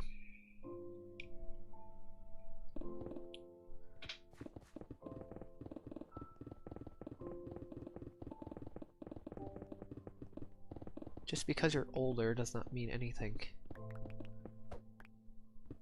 I love how people that are older than others try to do respect, or try to get respect from younger people, and they don't respect them at all either, which is hilarious and stupidly hypocritical. Obviously not everybody's like that, but come on. Like, that's kind of retarded.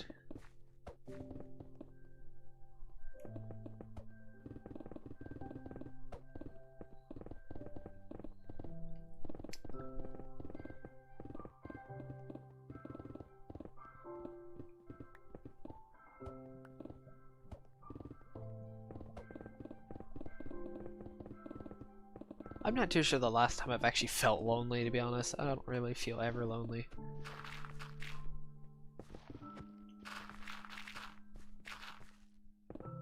I can feel bored, but I don't really feel things. I try not to feel things because of the things that I do, they're so mundane.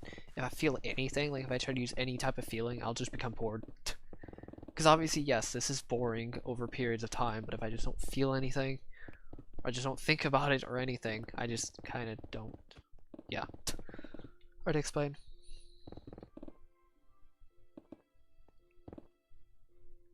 Yeah, definitely. Respect needs to be earned, not given.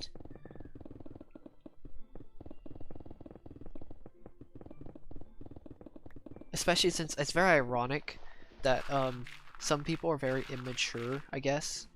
But the funny thing is that people who respect or want loyalty from immature people, or the people who obsess over that kind of stuff, and talk about how the people are immature, they're actually immature themselves, which is also very hypocritical. It's like, okay, be arrogant if you want to. It's like, I can't be. I'm completely mature.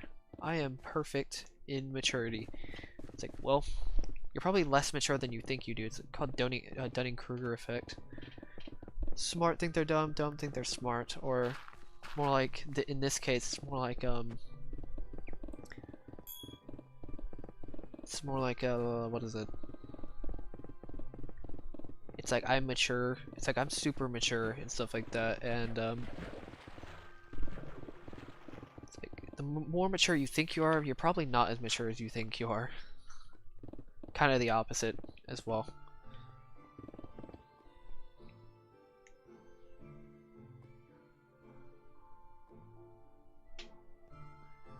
Yes, it does sound kind of dark. The way I'm portraying it, it does kind of sound dark. But it's for the good.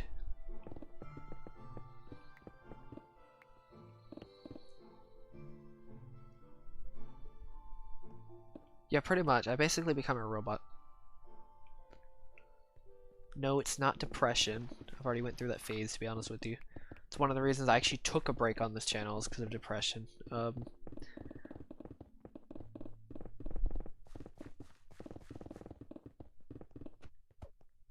It's actually the complete opposite. If I'm doing this project, I'm not going to be depressed. If I stop doing this project, then I'll become depressed.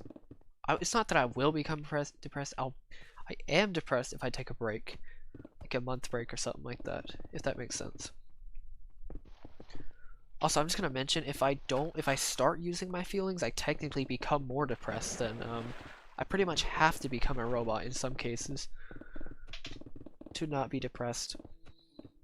And it sounds like you're thinking that I'm holding in my feelings. No, it's not holding in feelings. It's literally just not feeling.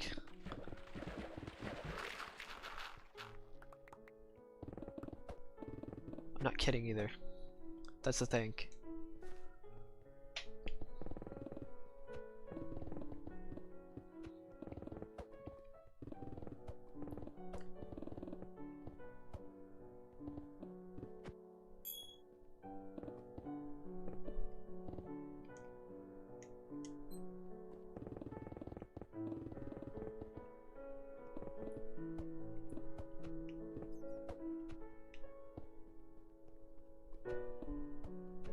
Forced obligations kind of put me down a bit, to be honest.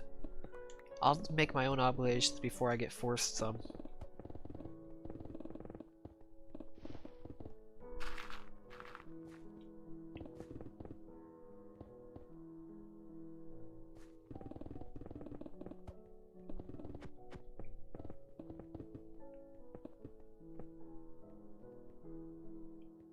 So, Combo Kings.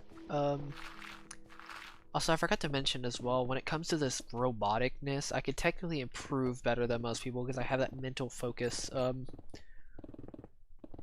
more mental focus you have, the more you can improve technically on what you're doing, because you can increase your speed, endurance, stuff like that, if that makes sense.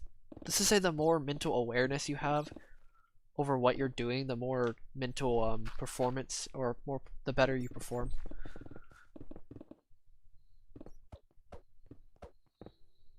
Nice.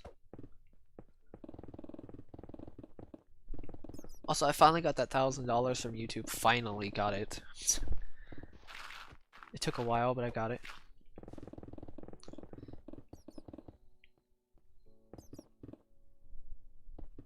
I don't watch memes.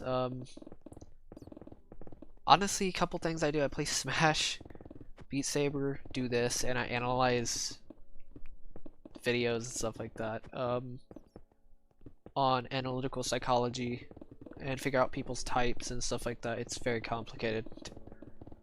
Or I just study it in general. It's gonna be amazing when I go into sales. I can do that very quickly. I can't wait to do that. And type people and just understand them better.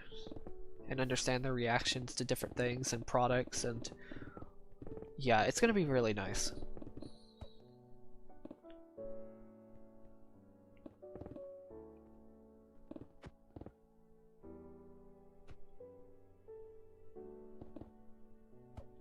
Water, yes.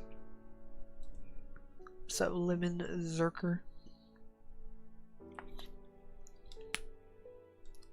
Home address.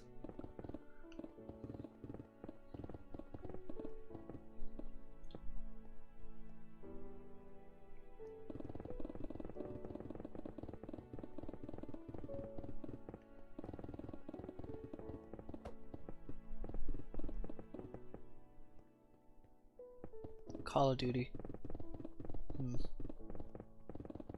I just want to play games that I can practice, to be honest. that I can practice literally hours on hours and hours on end.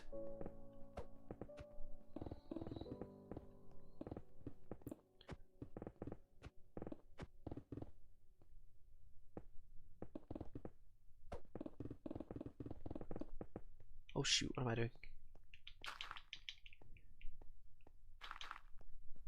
Oh, that's a kind of unfortunate, but whatever.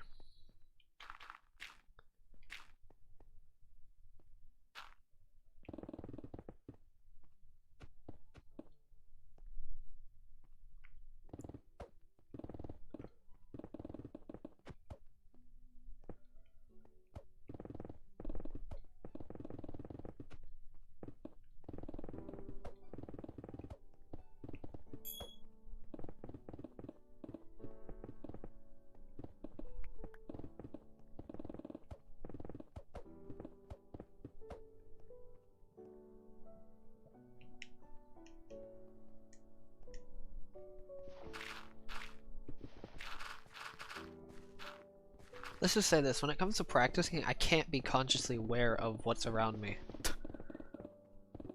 It's like a literal mental focused hyperdrive state. It's like, good luck getting me out of it, because it's not that easy.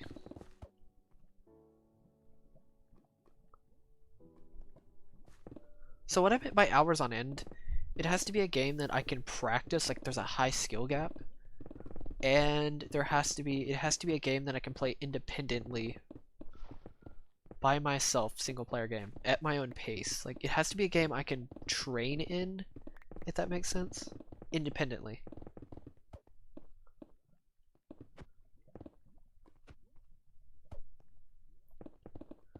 Come on, dude, please stop with this stupid word. You brought it back from what, how long has it been, 2 months?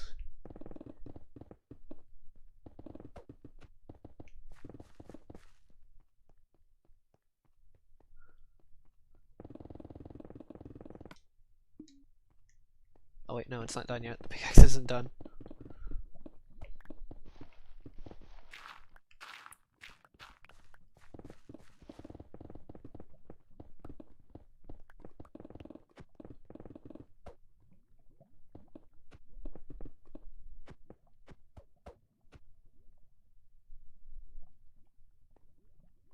Alright, see you, Jamie. Oh god. Oh!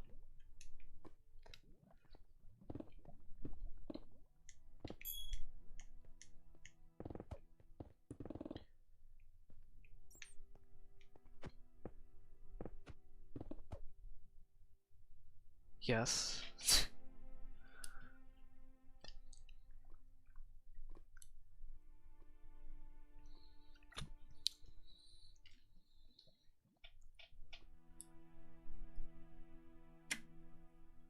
Dwarf Fortress. I love the simplicity of games too that you can practice. Technically it's simplistic, like Smash is at its core is pretty simplistic. Obviously there's a little bit of a tech involved, but that's about it. Also, why am I mining this?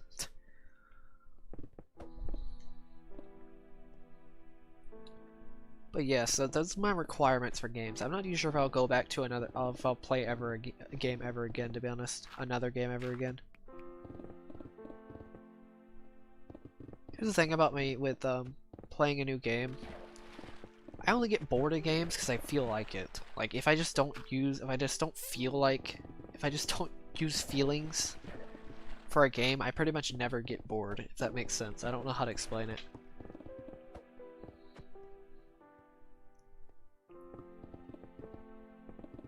Alright, see ya. Dumb name.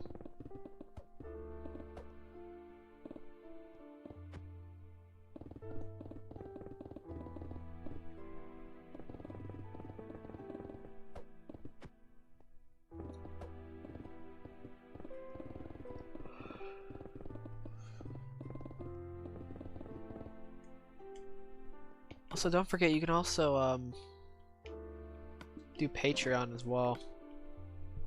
And Streamlabs if you want to donate.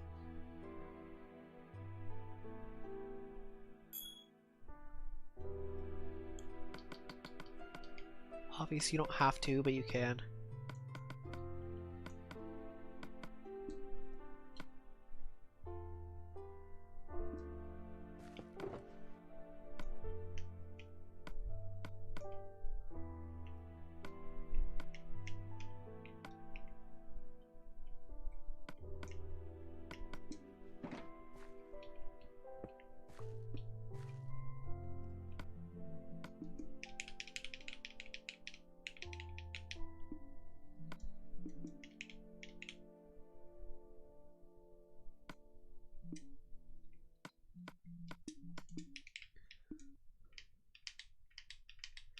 Like for Smash, I'm just gonna focus on one character at the moment. I want to see how good I can get at a character. Because apparently I can get the best at whatever it is, honestly, which is weird. Just through practice. For some reason. Because to be honest here, I've never actually completely specialized in something. I guess the closest I've ever perfectly specialized in a game was Beat Saber, technically, which I did pretty well in, to be honest. I think at one point I was at least top 100 in the world, at least at one point in time, when I was grinding the game out. Possibly top 50.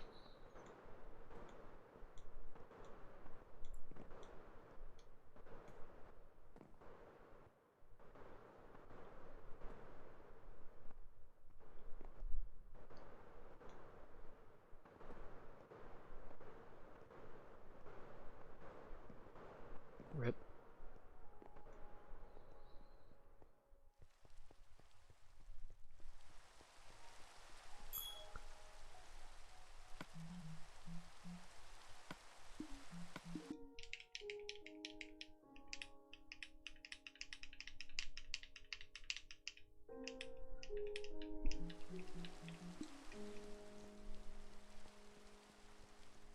I just can't feel like a specialist. I've always tried to feel like a specialist, like feel good about what I'm doing, but I can't do that. I have to just be good at what I'm doing. I have to just practice and do what I can. Like I just got to just put in the work. I can't just feel like I'm putting in work. I have to just put it in.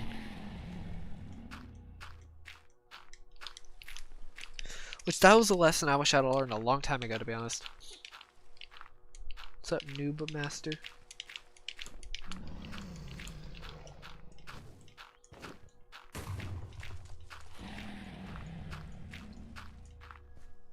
Like most people who are specialists usually feel like they're specialists, but I can't feel like a specialist. I have to just become one. If that makes sense.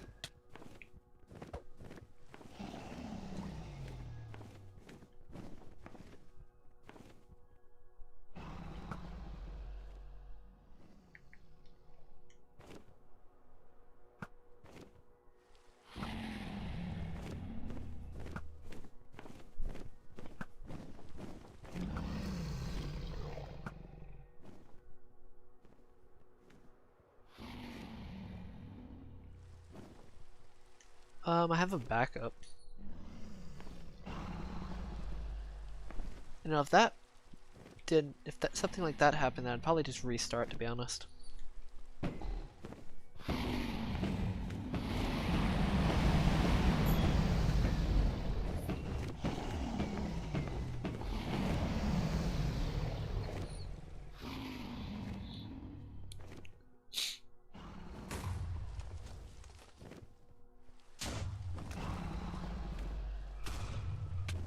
Oh god.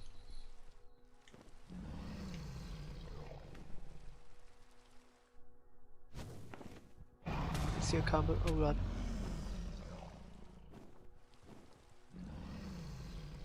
Rip.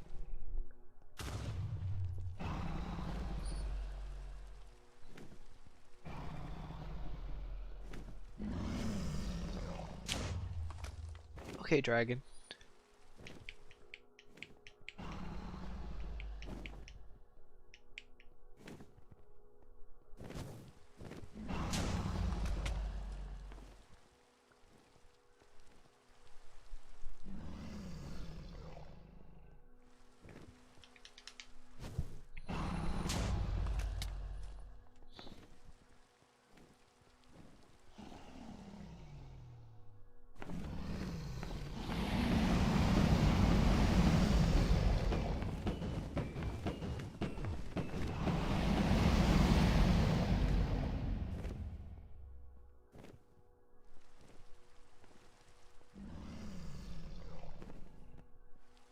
This is for XP.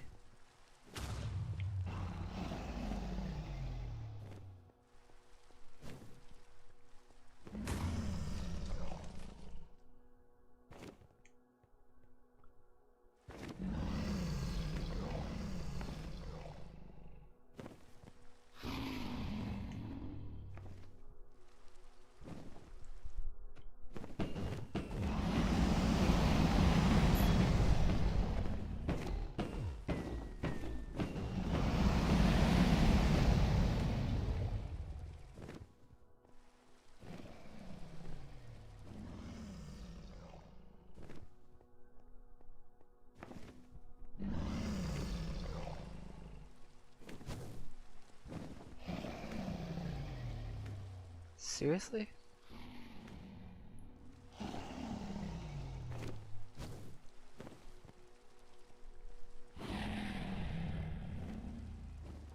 What's up, William?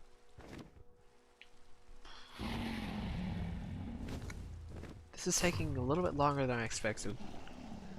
Seriously? Okay, goodbye, dragon. That took way too long.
What the Farlands?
Just in case.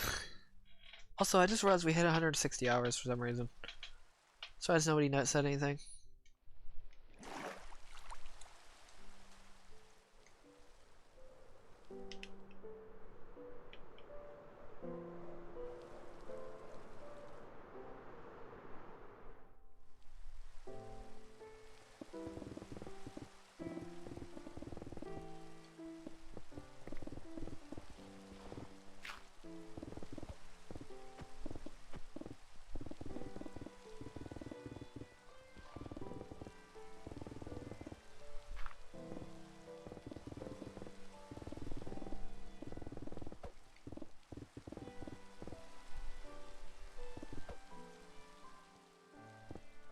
That's definitely true, noob.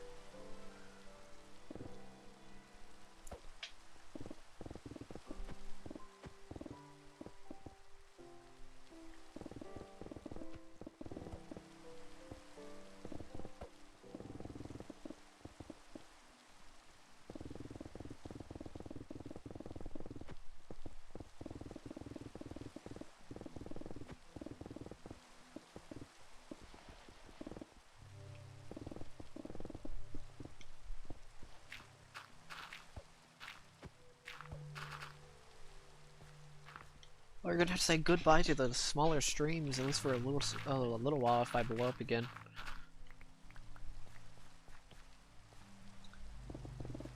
Just saying.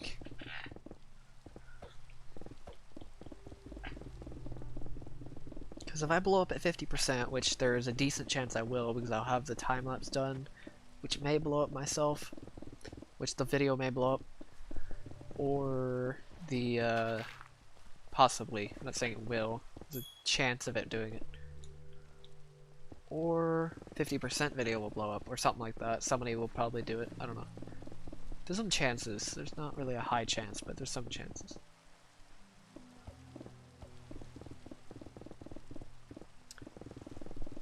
Like, I need to prepare myself if I do a blow up again, because it's happened at really random times. Like, all times I was not expecting.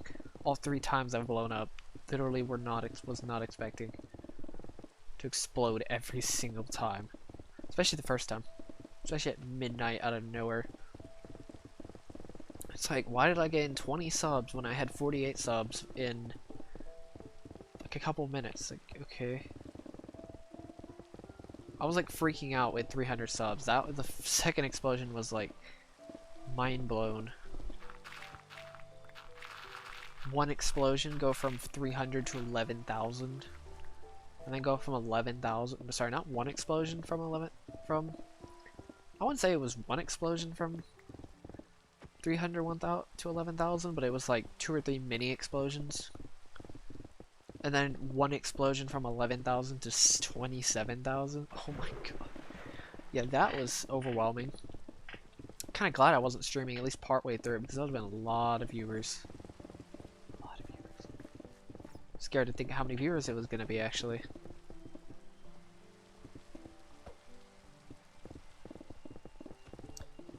Probably 1,000 viewers or something like that would have been during the stream. Even I caught the end of the explosion, I was still getting like 400 viewers, which is kind of nuts, not gonna lie. In its own right, it was insane. Like too much though. I actually introduced everybody that came on the stream, which was painful. I'm glad I could read very quickly though, so yeah. That's the thing. Let's see a diamond, Henry.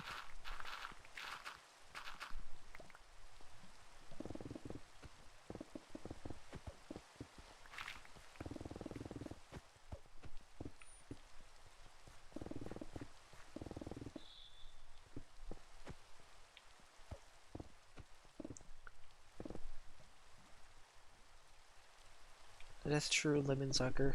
Or Zerker. I keep saying Zucker for some reason. I don't know, I find Let's Plays very, very, very boring, to be honest. Like, what the heck is the point of a Let's Play? I was actually considering doing a Let's Play, but now I'm like, why am I even doing it?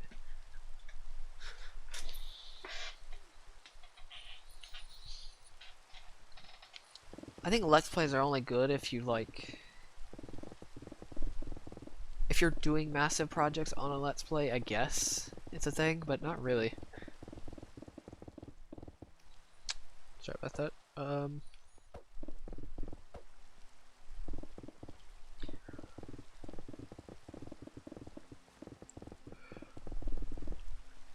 So yeah.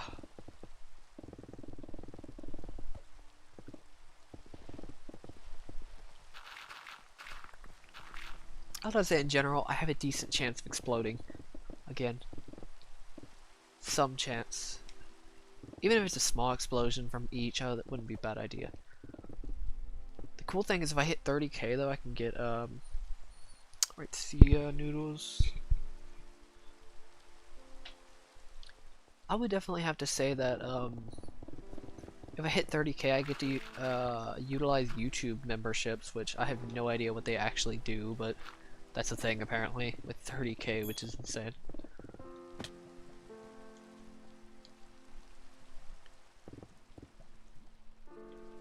Oh, that makes sense. Like, I'm not saying all games, but Minecraft Let's Plays specifically aren't very great. Maybe back in like 2012. Even probably at most 2014 or 2015 Let's Plays were okay. They were pretty popular. After around probably 2016 though is when they kind of just crashed.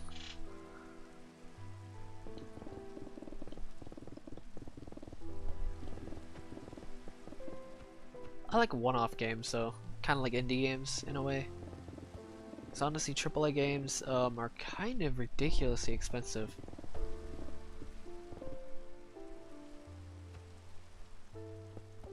Oh yeah, reaction is definitely something people want. Viewers definitely want. Even though I hate when people fake reactions or overdo reactions. That gets quite annoying. Unless there's a reason to react like that, I don't really, it's like, why? If it's actually like a genuine reaction, I don't mind, but some of them kinda, it's a bit too much.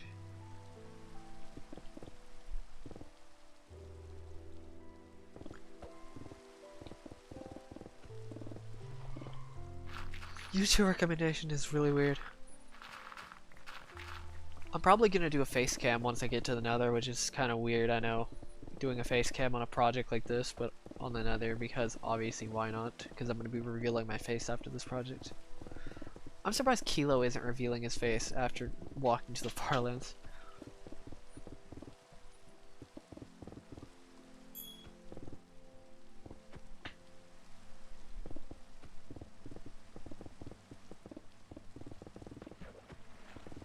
It's like, who wouldn't want to know who actually walked to the Farlands? I may do a face cam. I'm still considering it. I'm not certain though.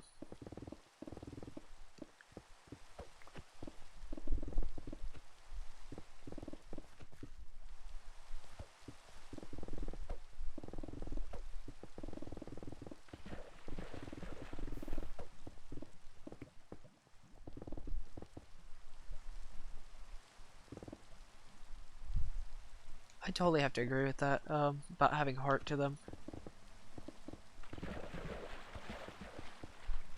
I love the simplicity of games like Beat Saber and stuff like that, but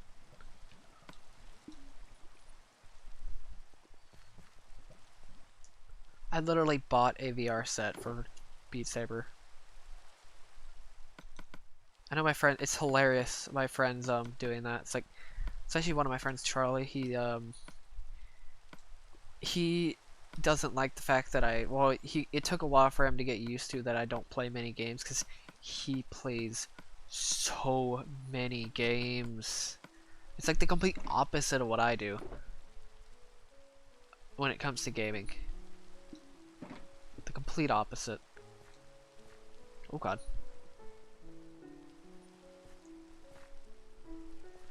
This is kind of weird.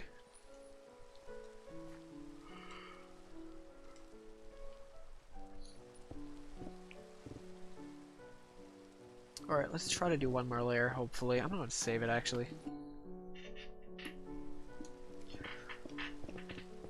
Also, I'm on layer 17. I think I said this is gonna take 175 hours. I think it's gonna take almost exactly 175 hours. Which is cool. Don't mind. 175 hours is a lot, though. It's 50 hours more than mining an entire section by itself, because each section takes around 120 hours, I think. I could be overestimating that, actually, or underestimating that number on its own. Obviously, I wasted probably around, what, 2 hours on this time lapse? 2 or 3. Doing other things.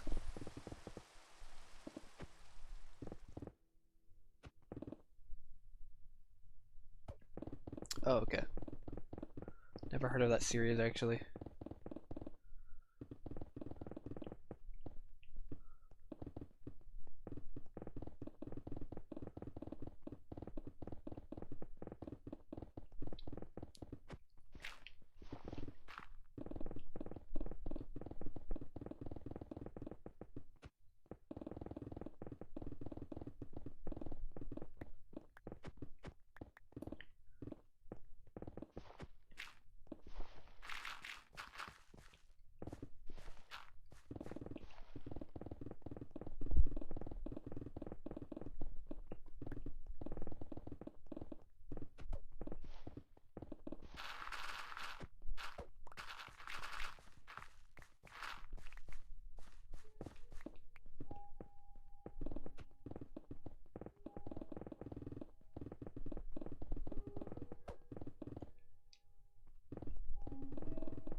There's a thing about me though, when it comes to playing multiple games, it's hard for me to play multiple games just because I hold on to those games for life, to be honest. Or not life, but I think after a long period of time, if I get bored of a game, which honestly I finally figured out how to not get bored of games,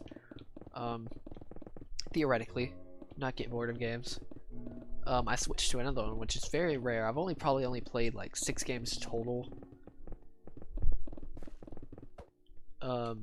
in the past 7 years or something like that total. Not many. But the first 13 years I was playing racing games of my life. Sorry, not 13. 9. I wonder how good I am at racing games now. I'm kind of curious. I really doubt I'm that good now because my muscle memory probably is kind of bad with racing at the moment. Since it's been 7 years since I've actually touched a racing game, or seriously touched a racing game. Oh, that was some crazy times.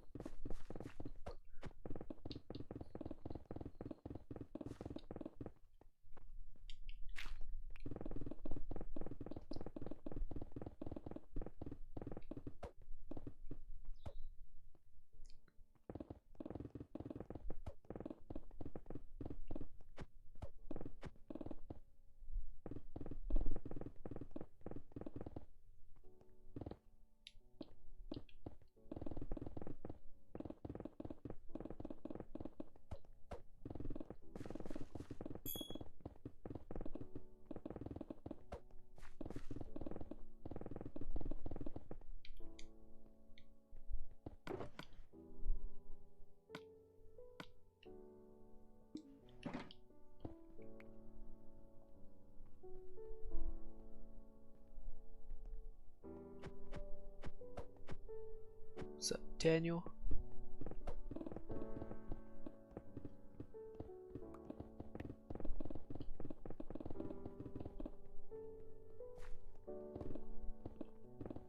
So I think on average I've mined around 1,000,000 blocks per month. I think, I'm pretty sure.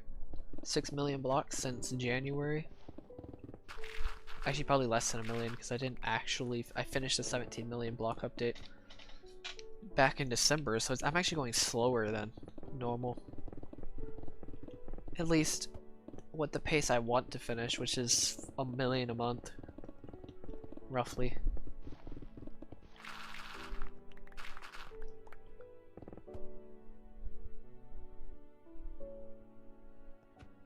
Okay.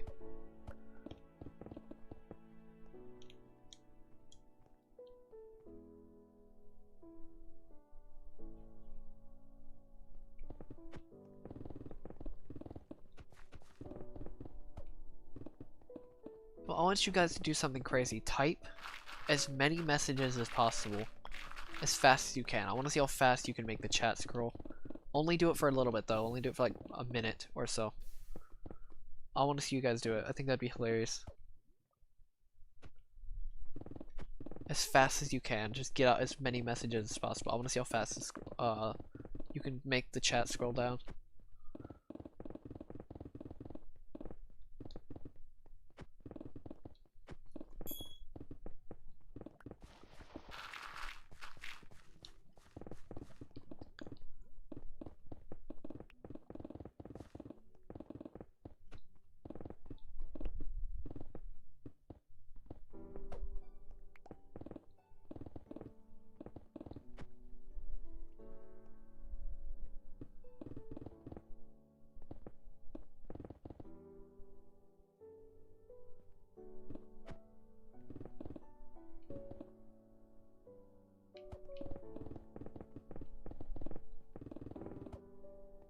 I will encourage them to do it.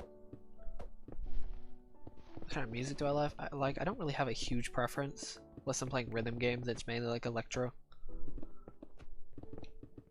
Subgenres of EDM, varied subgenres.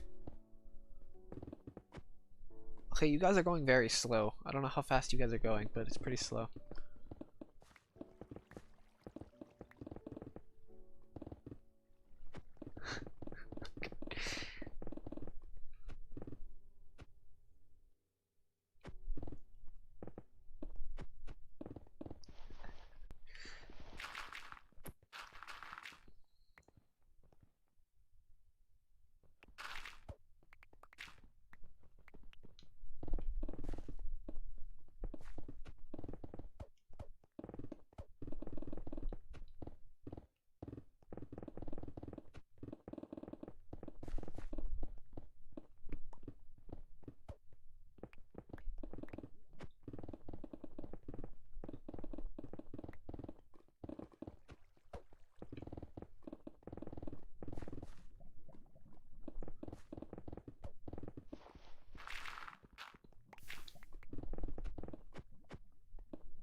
Oh my god, James.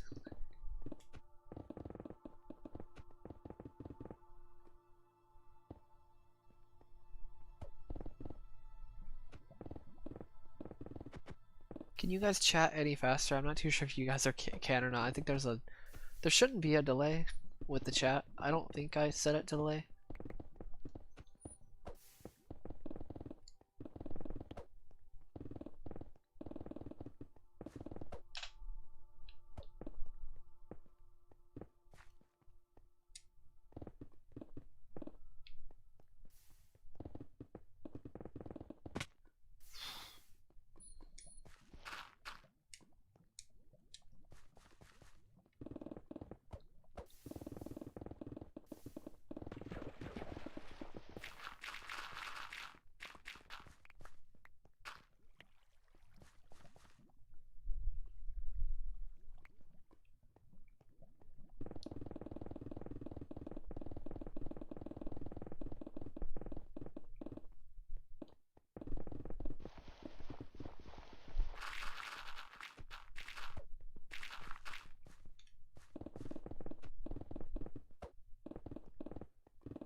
It's super weird having the exact opposite personality type as my family.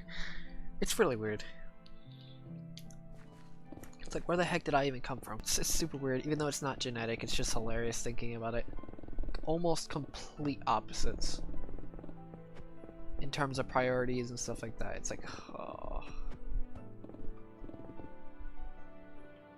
Complete opposite temperaments. Almost complete opposite from all of my family, besides maybe like 2 or 3 people, and I don't even see that very often. It's kind of weird. So I'm kind of forced into my subconscious, just trying to practice things so I don't have to so I just don't get bored of everything else. I don't mind it once in a while, don't get me wrong, when it comes to family interactions and stuff like that. It's pretty nice. It's like, it's really odd having such a completely different perspective. Completely. Practically opposite perspective from them.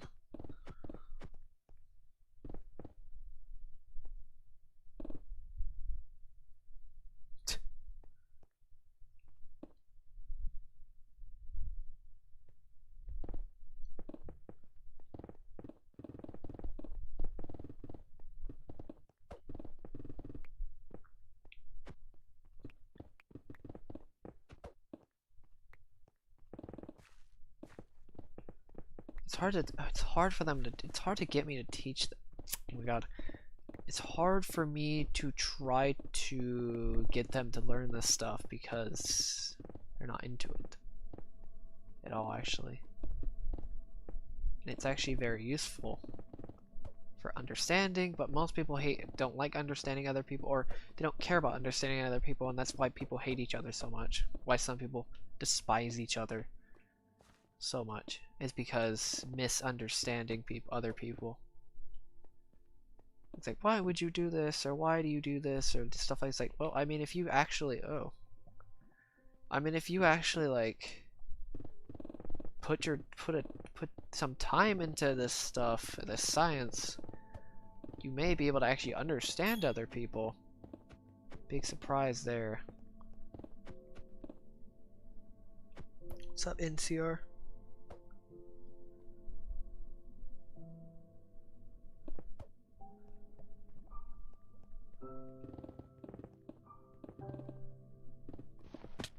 Oh my god, these stupid caves.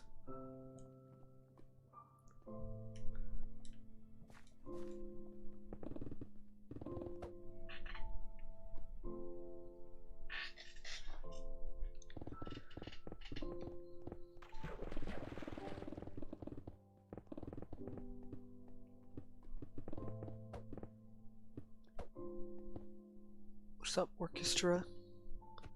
Mafia?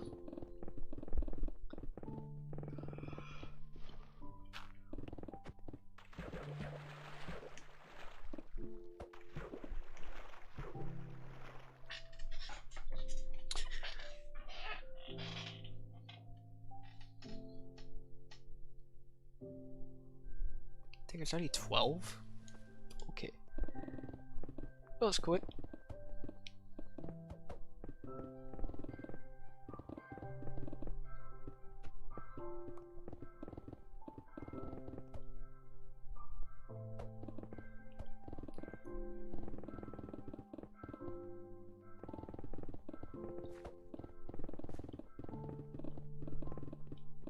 I think the fastest chat I've ever seen was in Kilo's stream. Oh my god.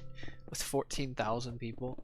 That was like the fastest chat I've ever seen in a stream. Obviously there were probably faster chats that I've seen, but that was definitely one of the fastest.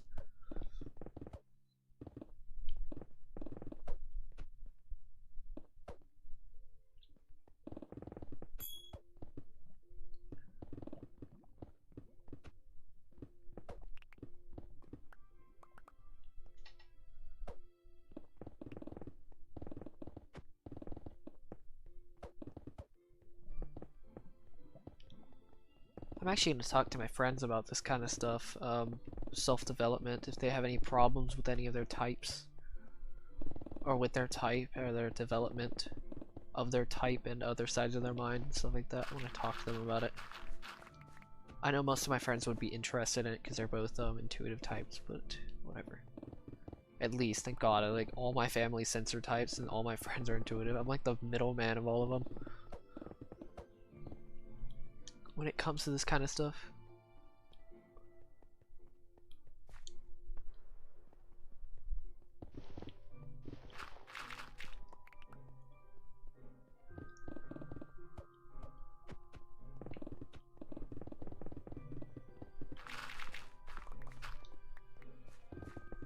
But to be fair, I'm also extremely rare, so I guess that's the thing, apparently.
So the types are, what I mean by types is personality theory. It's called analytical psychology. If you want to learn about this stuff better, look up CS Joseph. He has good playlists on it. He has a ton of knowledge over it. It's where I learned most of my stuff. Pretty much everybody has a type, a first type, which is an ego. This is your standard type. This is what you were born with. Technically, it's your first type that actually develops in your mind. Your mind has 4 sides to it that you can become. Obviously, you have to develop after a certain point. Your first type is the ego. Your second type is also your ego is where your personal responsibility comes from. It's, yeah, I'll explain more about the ego in a second. You have your subconscious, which is where your fear lies. This is where you can figure out somebody's insecurity.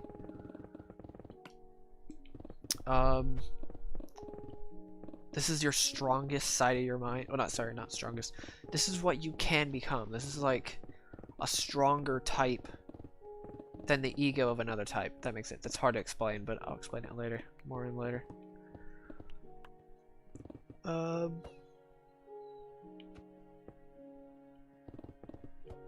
Another thing is your unconscious. This is where your worry lies. You can see what people worry about through this type.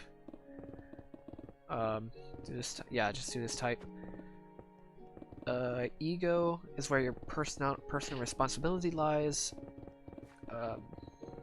Where you gain personal responsibility, maturity of the law, personal responsibility.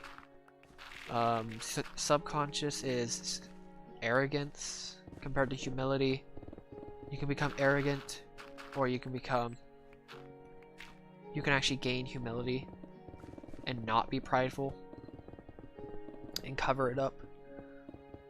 Unconscious is your unconscious is, this is the most useful science you'll ever get, though, to be honest. Out of all sciences, I think everybody should at least try to learn this. Unconscious is where your foolishness comes from or your wisdom comes from, whichever one. Also, subconscious is also happiness. Unconscious, what the heck?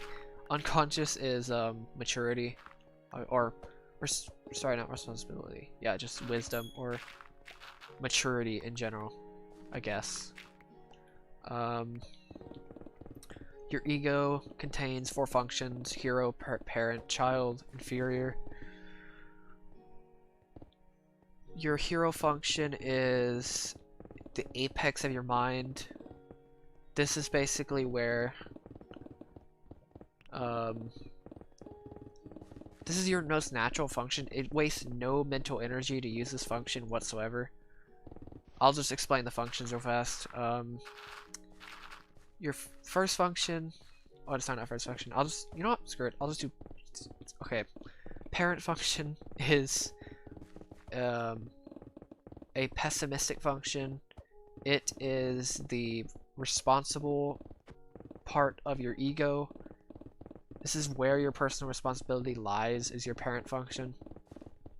It also develops the least, or the last function to develop is the parent function. It's pessimistic. Child function, this is where your innocence lies. It's basically where, oh yeah, Kodad, shoot. Got you, don't worry. What's up, Avery? Child functions where miracles can happen, your innocence can happen as well. This is also if you hit somebody in their child function, then it does more damage to them than it does to other people. Inferior function, this is where your fear lies. It's also where your aspirational function, where you can gateway into your subconscious, because each of those types have gateways. This is where if you get over your insecurity, you can do whatever it is the best, better than the ego of another type. I'll explain more with types later. I'll explain it better with types earlier. And next one is unconscious. Also, I forgot to mention, subconscious is every function flipped. So like hero becomes inferior, child becomes parent, and hero becomes inferior. So it just swaps everything.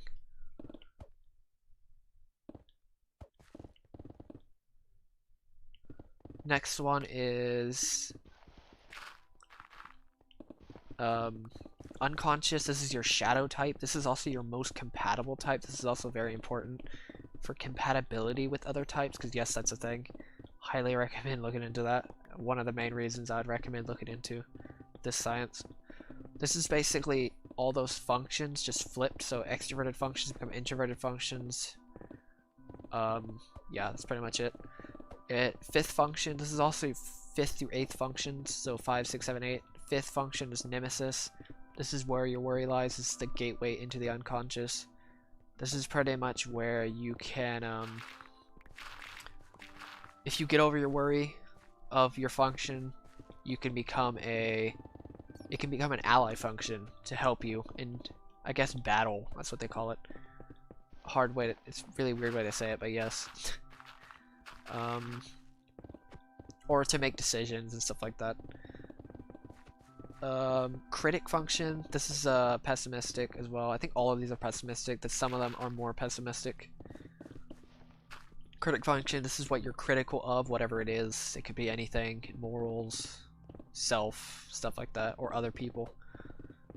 Next one is trickster. This one's evil. Honestly, I'd consider this the most evil of all of the functions besides the demon function, because it kind of tricks you into thinking that you know what you're talking about of that function or whatever you're doing, but you actually don't. Hard to explain it. Your unaware function, I guess. Inferior sorry, not inferior. Demon function, this is where your darkest side of you, this is the gateway into the superego, this is the darkest side of your mind.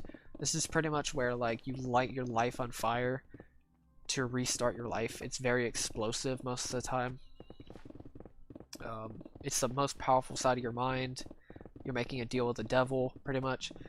At least as you take the expedient route to try to develop your superego, which is kind of retarded, but yes, that's what people do most of the time, actually, because they want to take the expedient route.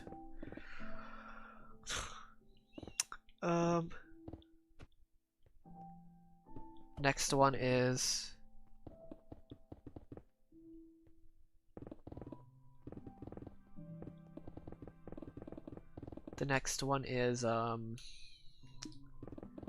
what is it? Oh yeah, I could just name the functions real fast. Functions are we have perceiving functions, which are functions to take in. This is what you take in.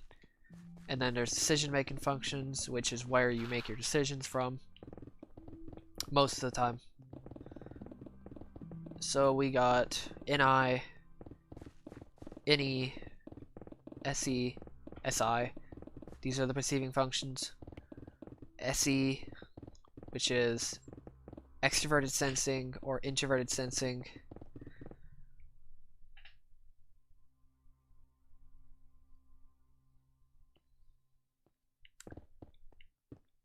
Introverted sensing is like past experiences, wanting to receive experiences, and stuff like that. That's pretty much it. It's recall of events. Next one is extroverted sensing, which this is just pure physical environment. This is what you do to the environment around you. This is pretty much just like skill, appearance, stuff like that.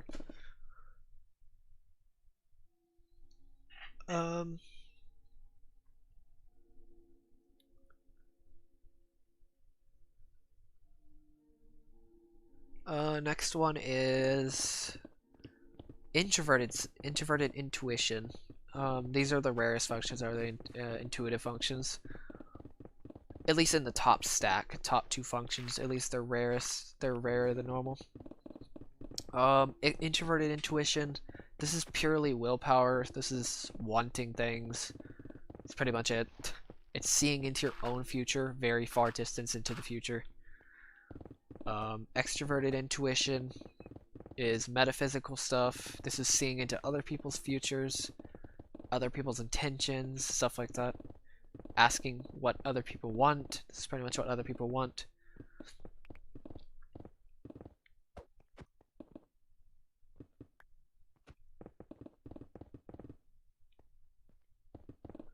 Next one is, these are decision-making functions. TE, extroverted thinking, is what other people think. Pretty simple. Statistics, analysis, analytic stuff, tons of information people can read. TE users learn a lot from reading.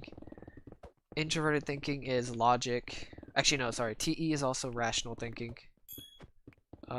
TI is logical thinking. It's original thinking, it's original thoughts, ideas. It's causation, if this and this makes sense. If this does this and this makes sense, so yeah. Yes, I did make it go as fast as possible. I challenged y'all to do it, and it was still kind of slow, not gonna lie.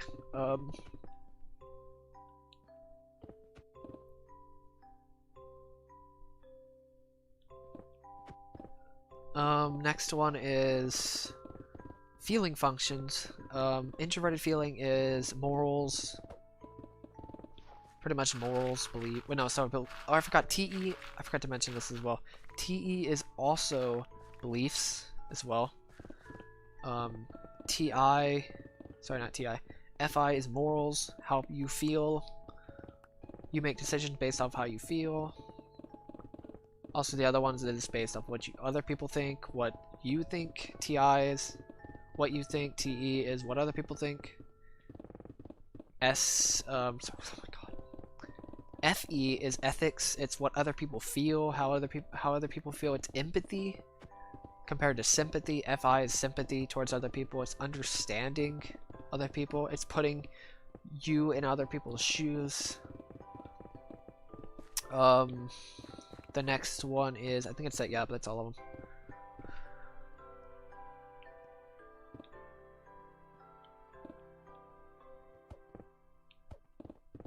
Next one is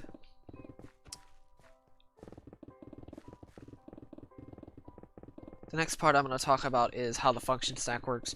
I'll just do my type because it's the most complicated, to be honest, of all the types.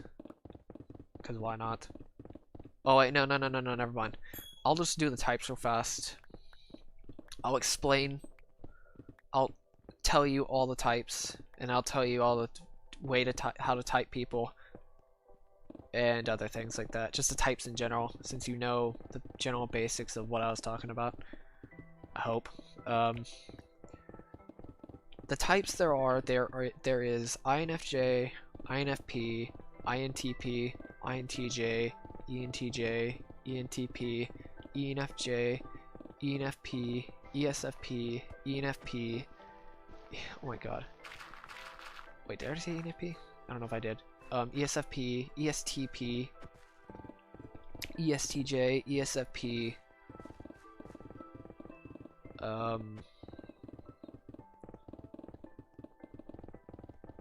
ESTJ, ISTJ. I think that's all of them.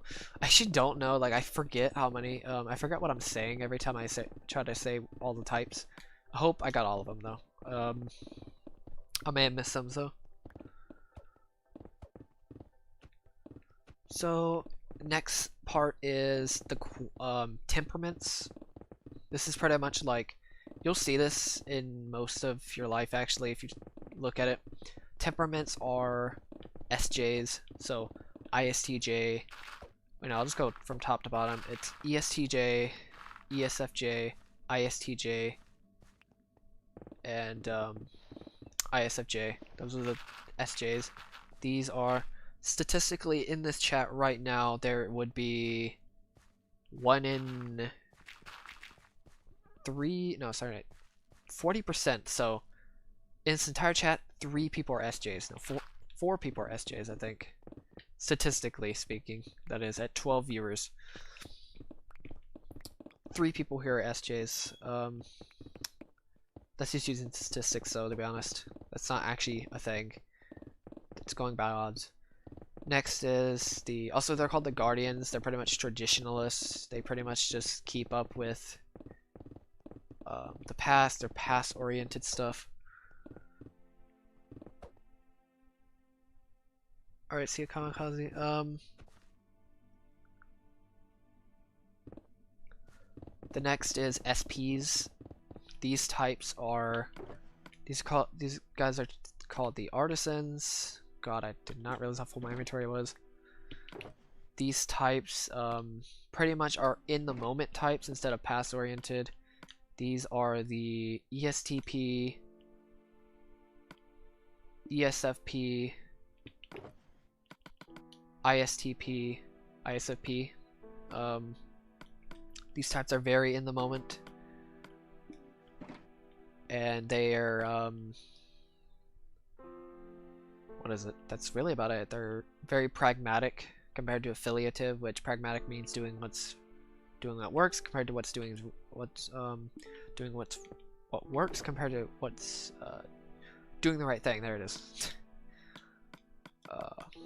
Grammar, I swear. Next one is NT types. These are the intellectuals. They're the system builders. Compared to the instead of the sensing the SPs, which only do physical control the physical environment. These guys try to create systems, future systems for possibly the physical environment.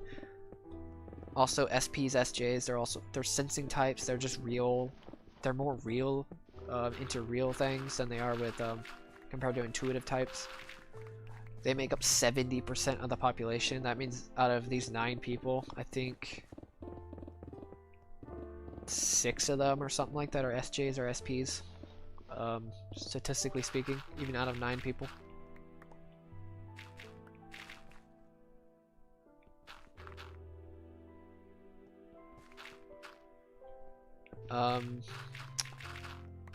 NTs, these are future oriented. The NFs and NTs are both intuitive types. They make up 30% of the population.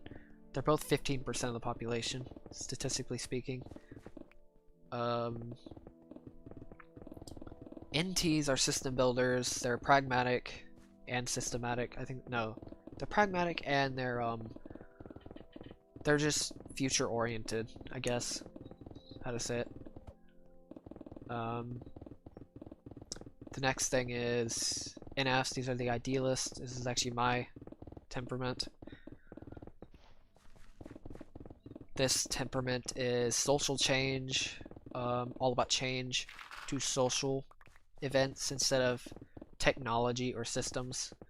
This is just people oriented than anything. The NTs are ENTJs, INTJs, ENTP, INTP. The idealist is ENFJ, INFJ, ENFP, INFP.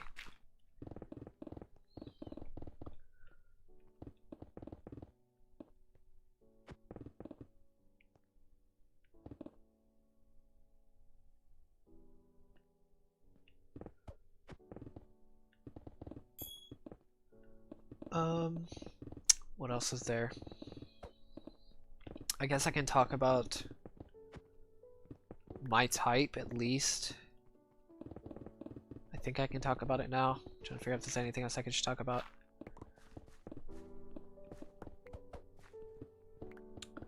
Yeah, let's just talk about my type, I guess. Or an example of a type, which is mine. Let's just go with, since my type is INFJ, it's the rarest of all the types, especially male INFJs. Its function stack is NI, FETISE, which hero function, NI, it's all about willpower, wanting things, change, seeing its own future. I can see my own future pretty far into it. Ton of willpower. Focus, extreme focus. It's also the rarest function, hero function, not surprisingly. The next one is FE, which is ethics. Pessimistic about ethics, I guess.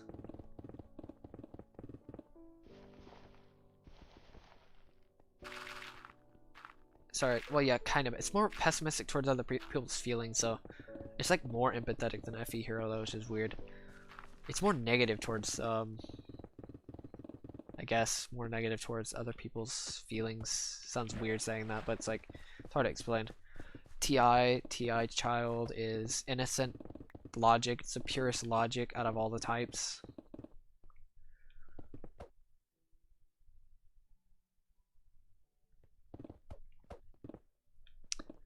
It's yeah, it's the innocent logic. Next one is SE inferior.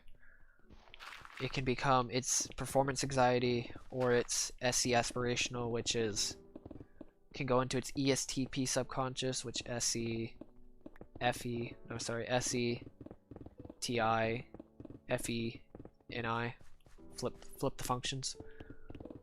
That's how you get the subconscious. If I can aspire with my SE, nobody can outperform me. I can have the best performance out of anybody probably on the planet if I just practice things. Practice my craft, I guess that's how you could say it. My unconscious is ENFP, which is any FI TESI. Any worried about other people's attentions. I don't really know how I've done that before. I don't think I've actually done that yet.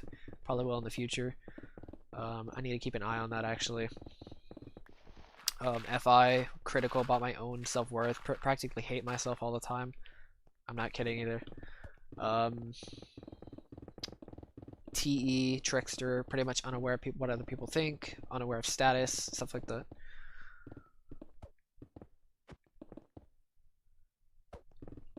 Next one is SI Demon. This is pretty much also another reason I could hate myself, possibly.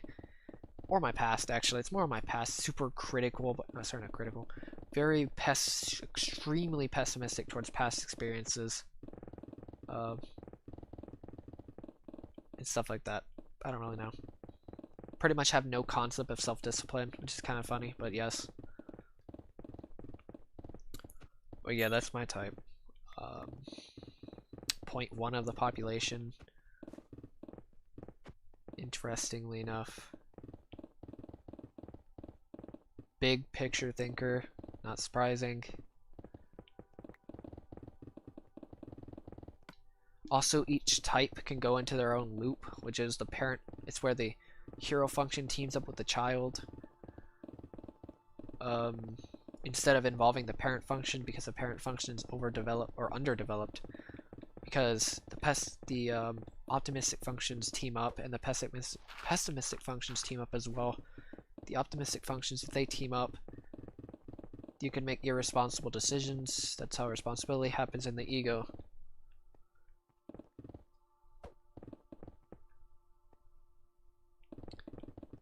So like mine would be like knowing what I want constantly and not really caring how other people feel about it. Making irresponsible wanting decisions, I guess. It's a good way to think about it.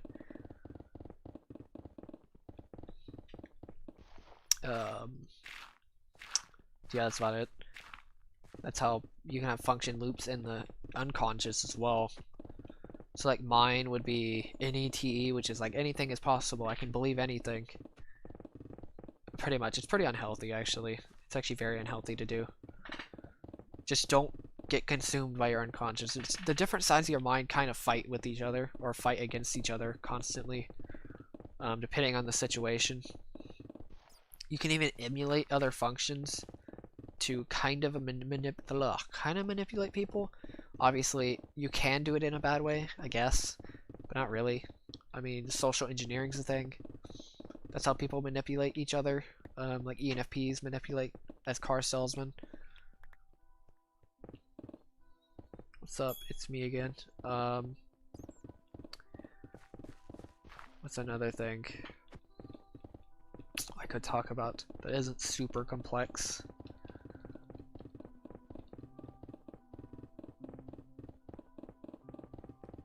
Oh, I could just talk about how to type people. How to type people, you use the temperament and the interaction style, multiply them together, and you get the type. So interaction style it's the structure or in charge types. These guys are direct. What is it? It's direct, initiating, control types. These types are ESTJ, ESTP,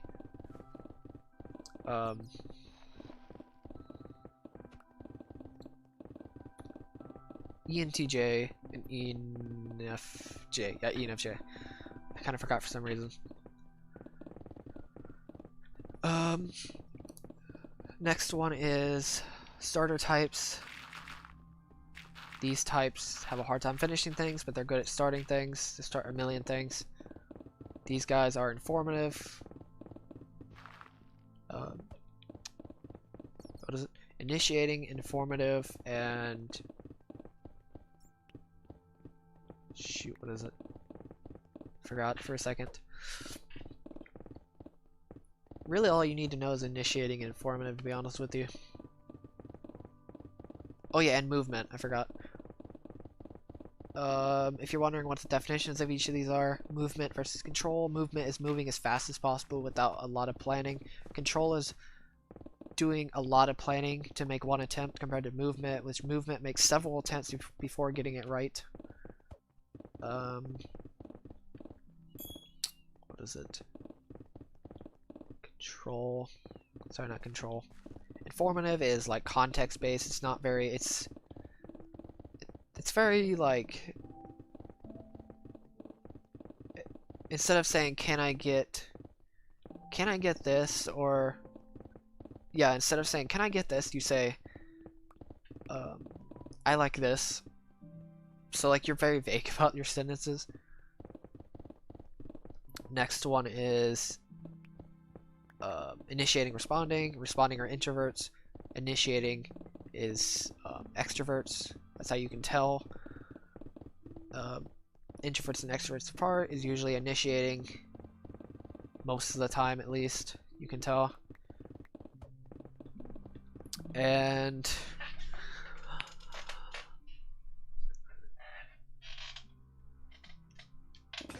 yeah, that's god dang it, freaking pickaxe.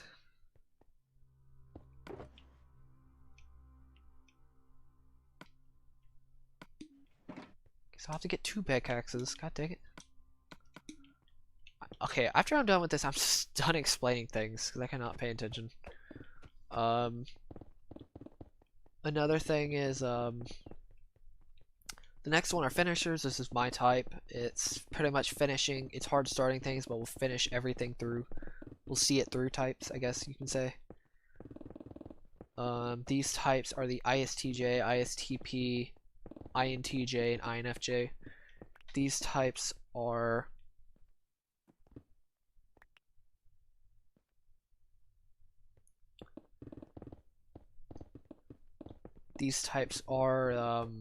direct, responding, and movement. Direct, responding, movement types. The last one is behind the scenes types. These are the ISFJ, ISFP, INTP, and INFP. These are responding, informative control types. What's up, Fazbear King? Yeah, these are just behind the scenes. They kind of just work in the shadow without any type of like appearance or anything like that, I guess. I don't really know how to explain it. Alright, I think it's time to explain all of the types. This is gonna take a while. Let's start with the top row of the type grid. If you want to look it up, it's CS Joseph type grid. It's pretty neat. Let's start with the top row, which is ESTJ. These types are the overseers. They are part of the in charge structure types. They are SJs as well, so they're pass oriented.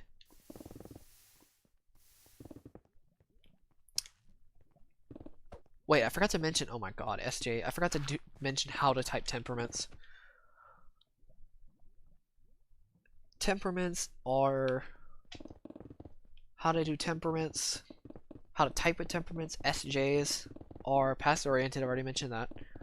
How to actually, this is how you type them. SJs are pass oriented, they're systematic, and they're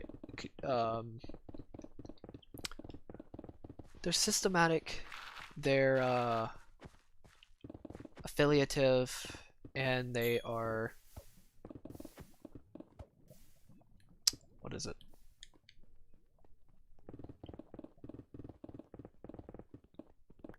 Shoot, what is it? Systematic, affiliative, and something else, I forgot.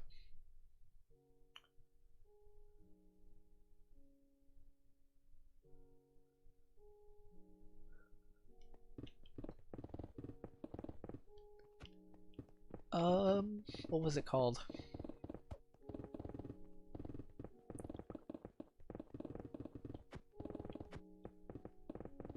Shoot, forgot.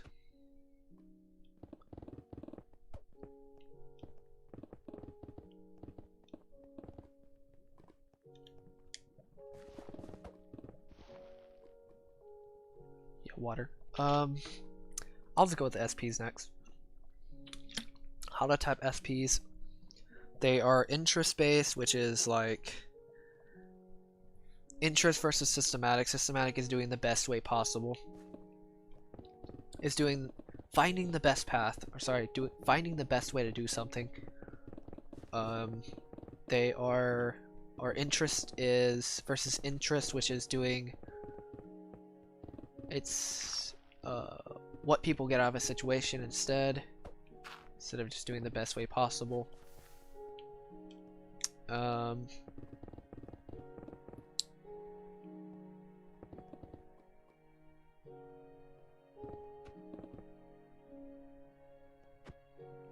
What's up, new recipe?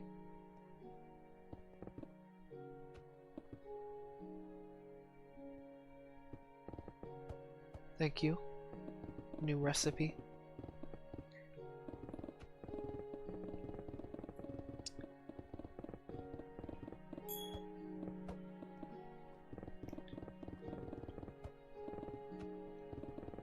The next one is SPs, their interest,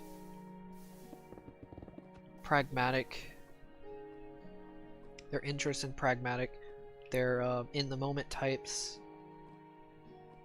That's pretty much it. I guess that's the best way to describe each of them. The SPs. NTs are systematic and pragmatic.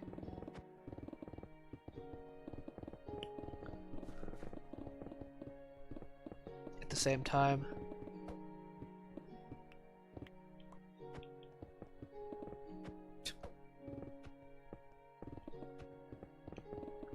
Next one is NFs. These are obviously the idealist.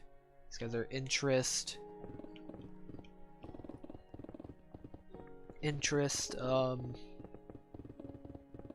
affiliative, and yeah.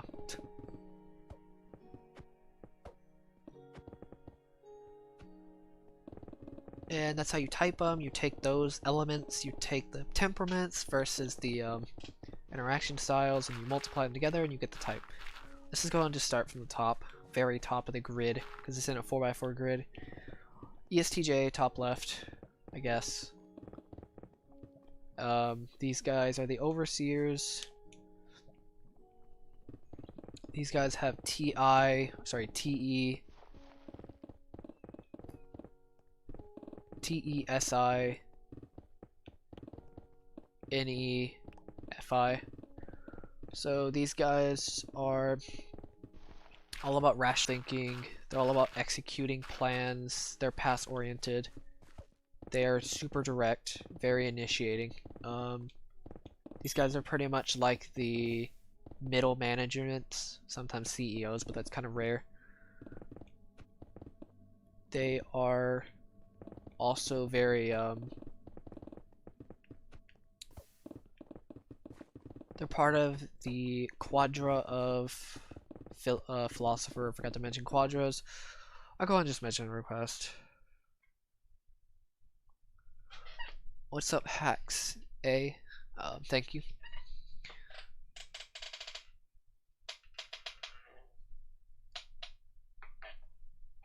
I have not joined the Reddit. I forgot about that. Quadras. There are 4 quadras. There's the Templars, Crusaders, Wayfarers, and the Philosophers.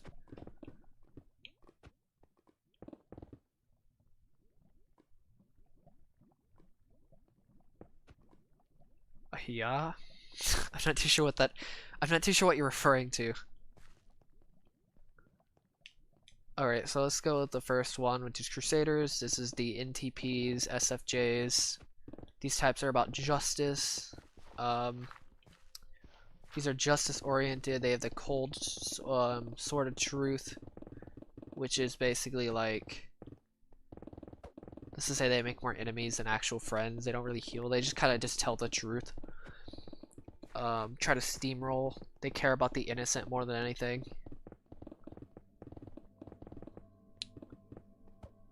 They can make covert contracts, which is trying to get something out of a situation, even though, or trying to get something out of a situation, even though they haven't told their partner or anything like that. Like, you scratch my back, or I'll scratch your back, and then I assume that you're gonna scratch my back later, or something like that.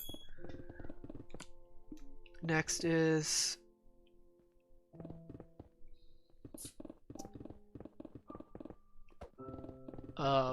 Templar types. These are the NFJs, SDP types.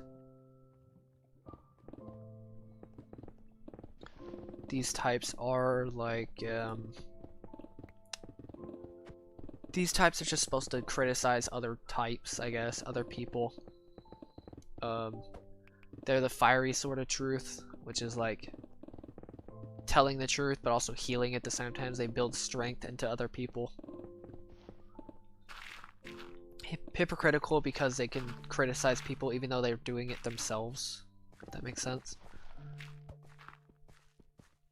Water, yes.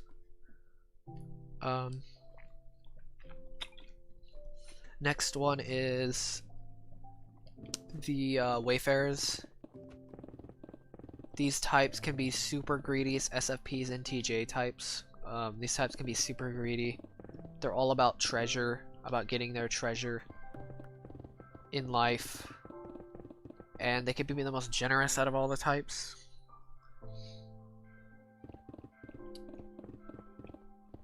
Okay, water script.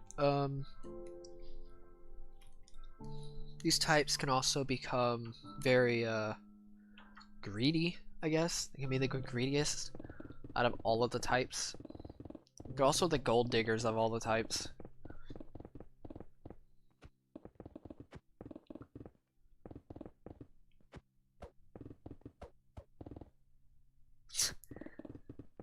The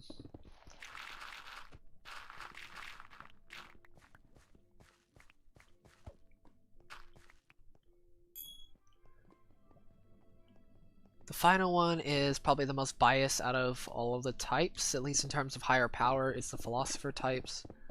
These types are supposed to give out philosophies. They want their I win button, philosopher stone of the world.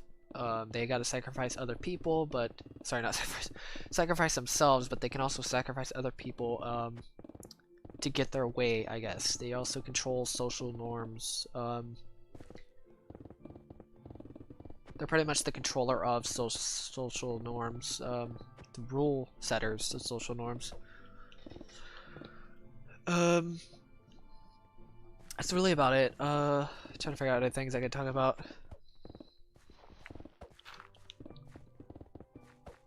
Oh yeah, they're also very hypocritical with their power, with wanting to be special, I guess.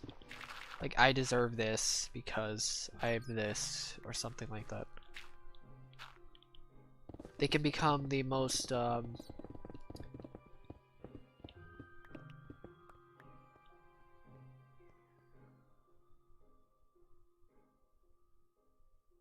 can't, it's hard to put an analysis on the people on chat. I mean, I can have a decent idea. I think you're a TI user, at least, Pie Guy. You're also very direct.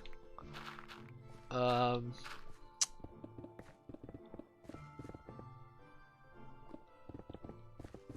at least you seem very direct. Oh,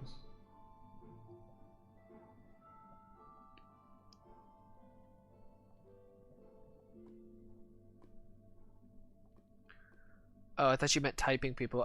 You can kind of type people in chat, actually. It's kind of weird. It's hard to, but you can totally see it after a certain point.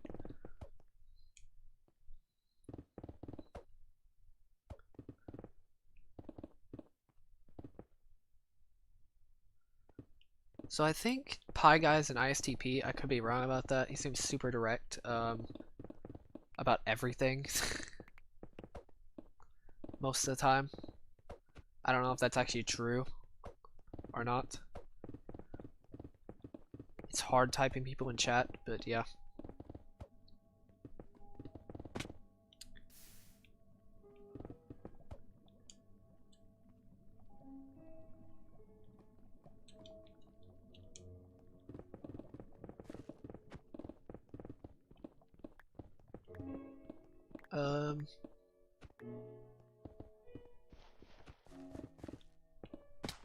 God dang it, I keep falling in these stupid...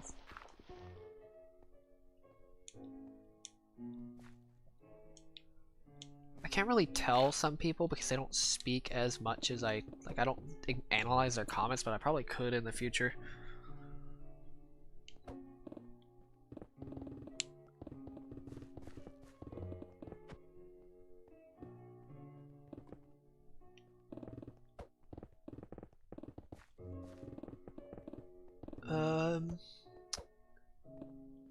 I think you're an ISTP. I could be wrong. Like, I can't really tell. Like, you're not very past oriented, I've noticed.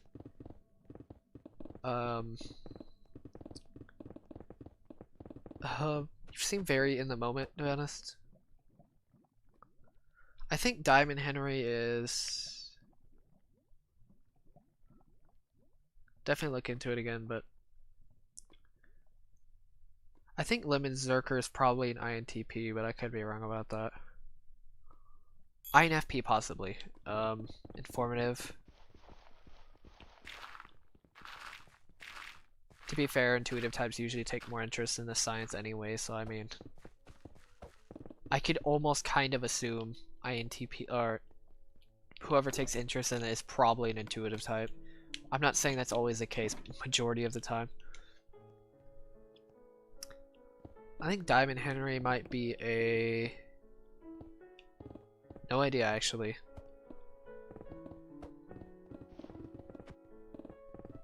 At the moment.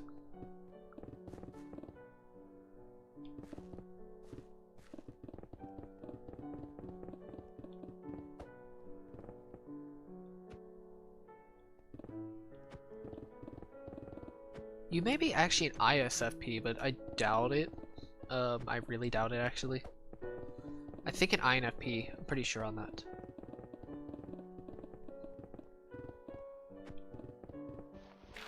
It's either one of those. I think it's INFP or INTP. I'd be surprised if it was any other type.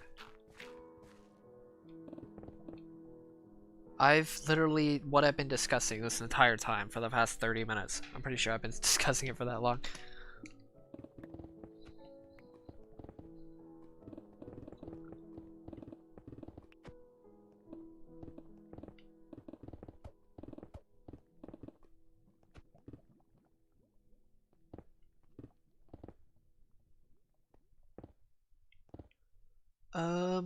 I think Chibi, I can't tell right now. I know Combo's obviously an INFP. I've known him. He's actually one of the few people I know that I talk to about this stuff anyway, so. Oh my god, how many times am I gonna do this?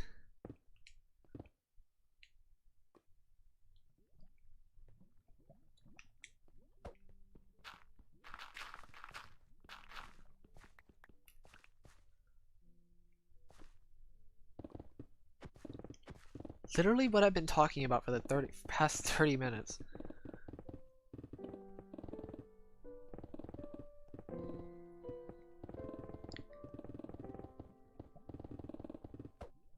Oh yeah, I forgot to mention, on these streams I cognitively transition, which is what obviously those four sides of the mind.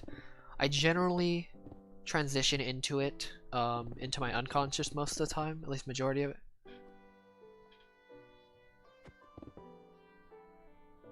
Okay, maybe you are an INFP. I could be wrong though.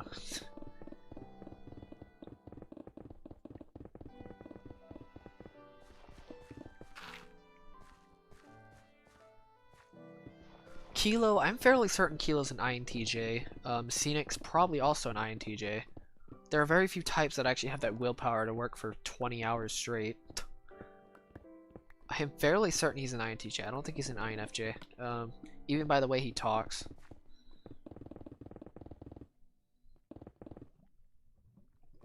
GB, I'm not too sure. Charlie, INTP. Matt's Falk, don't know. I think Scenic's an INTJ. I doubt there are probably only two types that can handle these projects, to be honest with you. At least without any motivation whatsoever. It's probably INTJ and INFJs. You're welcome. Lemon Zerker, hopefully you keep informing yourself on it, because this stuff is very useful. I forgot to even mention how relationships work with this stuff. How compatibility works. Even romantic compatibility, how it works. Like, your type, you have a perfect pair in this world in terms of your type. You pretty much know each other's backwards and forwards type. It's kind of crazy.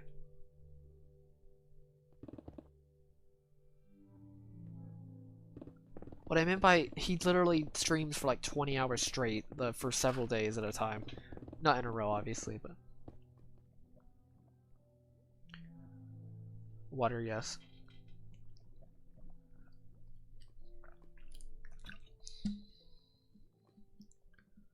I know. But Scenic, I'm pretty sure Scenic's probably an INTJ. I'm not too sure what happened to him, though. I still think he's a finisher type, at least, because most types will actually say, oh yeah, hey, I'm doing this. I won't be here for a while. Finisher types, like my type, will just disappear for like a month. I probably could do a podcast over it or something like that. I don't know. What's another thing? Oh yeah, romantic. Oh my god, compatibility in general. Social compatibility. Your most socially compatible type is your unconscious type. Surprisingly, it's your opposite type. So mine is ENFP. Yeah.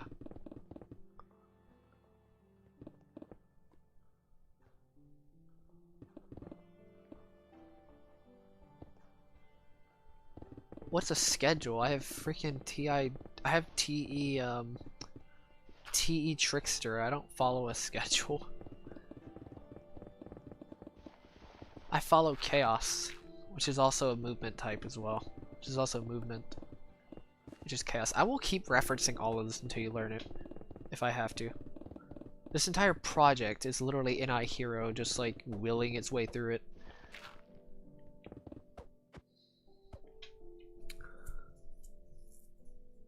Like, people wonder why I can, why I have the patience for something like this, or what my motivation is. It's literally willing myself into this project. Which is wanting, which is also willpower. Wanting is willpower as well. That's my highest function, is willpower. In my cognition.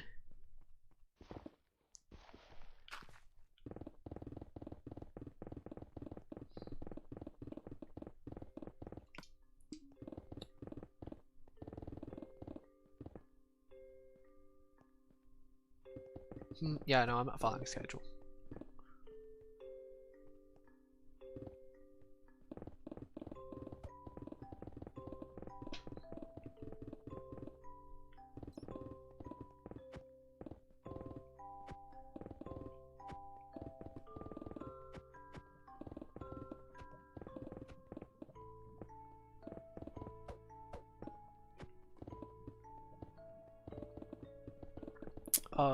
how social compatibility works. I'll just, yeah, your type.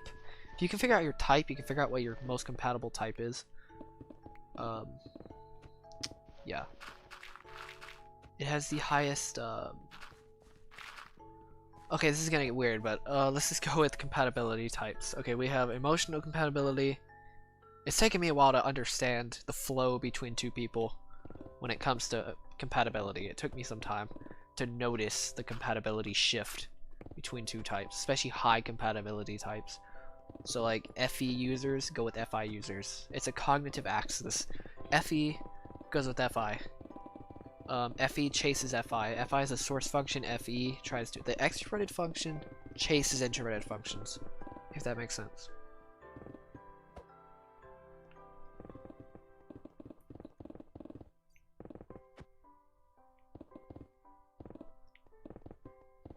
So like, if you're next to it, if you're an FE user like me, and you're a very high FI user, then you're gonna have very high emotional compatibility. The closer and closer the functions are away from each other in terms of the function stack, the less compatibility you have, if that makes sense.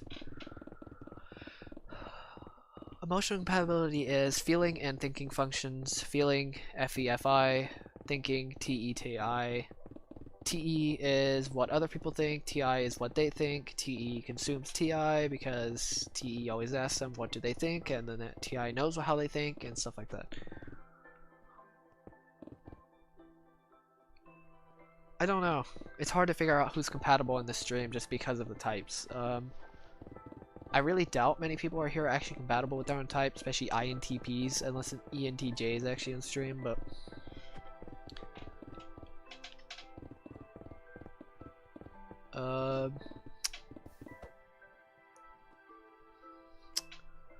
what's another thing?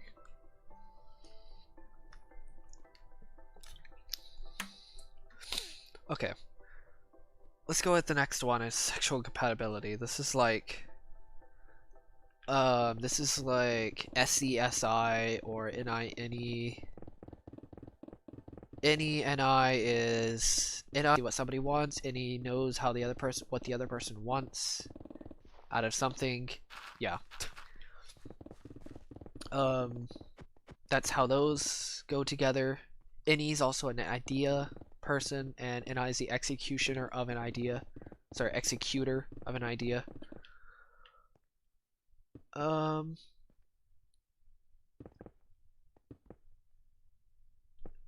SE, SI.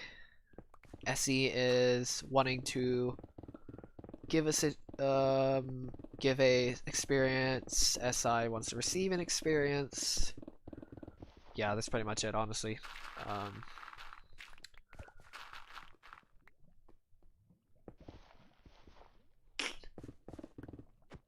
That's literally it for that type of compatibility. That's all it is.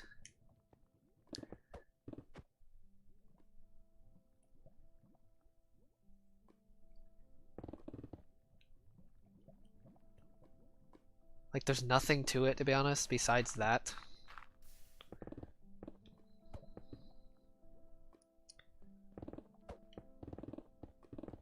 The closer those two are together in terms of matching, the higher the social compatibility, or even romantic compatibility as well. If that makes sense. What's up, Parker?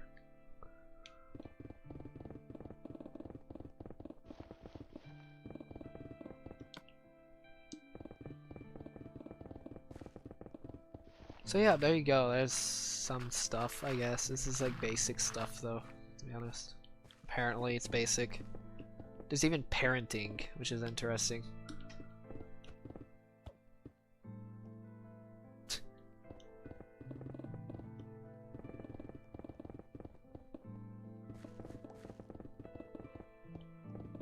I don't really know what else to talk about now, or at least of that science.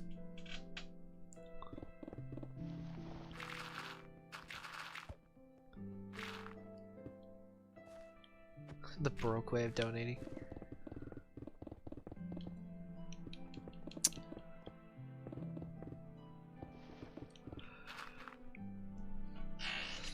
What else is there? I'm trying to figure it out.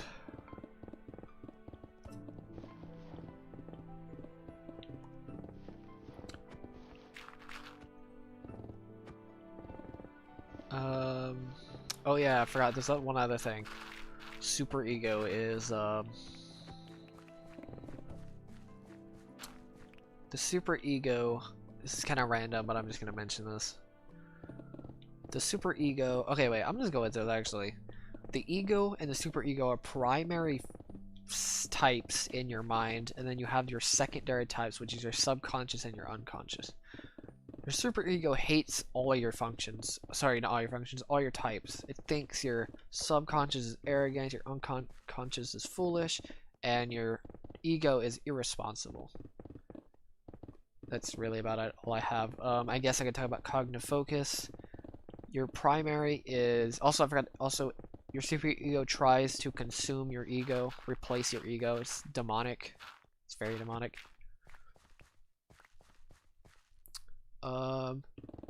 One other way to think about it is, sorry, not one other way to think about it. I was gonna mention. I guess I can talk about cognitive focus real fast. Cognitive focus is pretty much you start with your ego and then you focus on a secondary side of your mind. You're either wise, NFP. Wait, no, NFP. Wow. Shoot. Unconscious, sorry. Unconscious types. Which is kind of what I'm in right now, actually. Kind of in my unconscious a bit. Which means you're wiser, more responsible. If you're subconscious focus, what's up, Ash? If you're subconscious focus, that means you're happier than certain type or unconscious focus types. Usually you want to get into a relationship with a what your other type is. So if I was unconscious focus, I'd want to get in type with a subconscious focus just to balance it out. Next one is, that's really about it.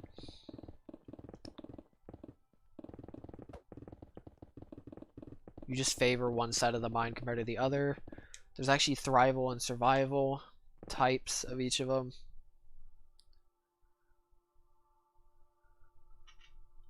You have thrival types, which is not responsible. It's mature ways, more orderly ways to get into each of the sides of the mind. And you have your chaotic transitions, which is survival types, which is very chaotic. It's not immature. I wouldn't really say it's immature though. It's more just chaotic in general. It's unhealthy.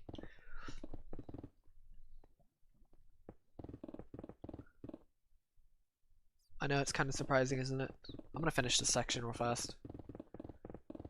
What else can I talk about? Shoot, I was gonna talk about something, but I forgot.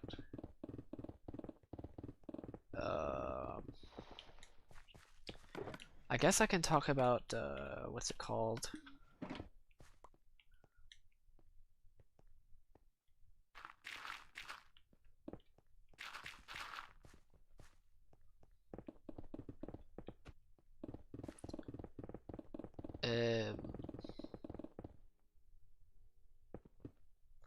I completely forgot what I was gonna say, actually. Dang it.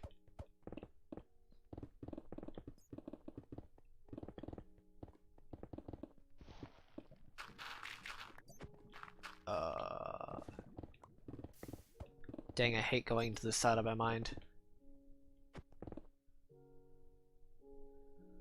I hate going to the side of my mind because my short-term memory basically becomes garbage. Pretty much absolute garbage. I hate it sometimes. It's kind of fun to go into the side of my mind, but like at the same time, it's quite annoying at the same exact time. It also sucks at nighttime because, oh yeah, I was going to talk about like drugs and stuff like that, how they affect your mind, or how they affect the sides of your mind. Stimulants, put you like coffee, I guess. Good way to put, good one. Puts you in your subconscious. There's even a psychological reason why you want to drink coffee or drink, like, I'll go with alcohol.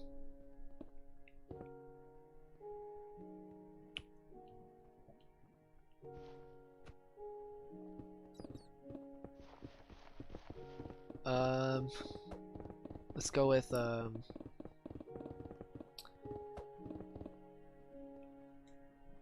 Alright, so stimulants put you in your subconscious, and that's why coffee feels. You get that feeling, you know, that feeling that you get. That's pretty much you go into your subconscious. Alcohol, depressants specifically, put you in your unconscious. Also, both these are unhealthy. I'm just gonna say that right now. Don't do this just because you're trying to develop it. You gotta develop yourself. That's why people drink alcohol, to get rid of their worries, because of because obviously unconscious is a source of their worries. You can get rid of them by drinking alcohol. I would not recommend it though, even though it takes a lot. But the problem with that, you've always wondered why alcohol makes people so easy to get angry. It's because their super ego is literally right next door. It's very easy to do it. It's even worse. The more alcohol you take, the higher chance they'll go into their super ego until they literally just snap. Yeah, it's pretty bad.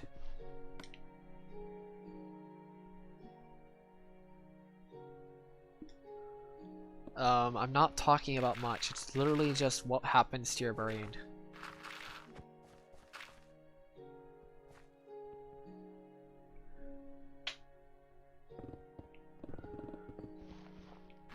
I guess another thing is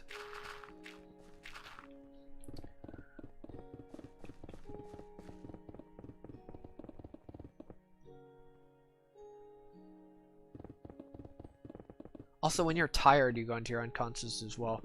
I'm trying to develop ways to figure out how you go throughout the day, depending on what type you are. Your circadian rhythm. So like I would think that in the morning you go into your unconscious, or you start with your unconscious, go into your ego. Throughout the day you kind of teeter into your subconscious at the best of your day, the most active part of your day, and then you go back into your ego for quite a bit, and then once you get very tired you go into your unconscious. Certain types like mine, sadly, ENTFP, any nemesis. It's kind of sad because it pretty much just comes up with a billion ideas. Like, I'm not kidding, it's really sad, but it sucks sometimes. But yes.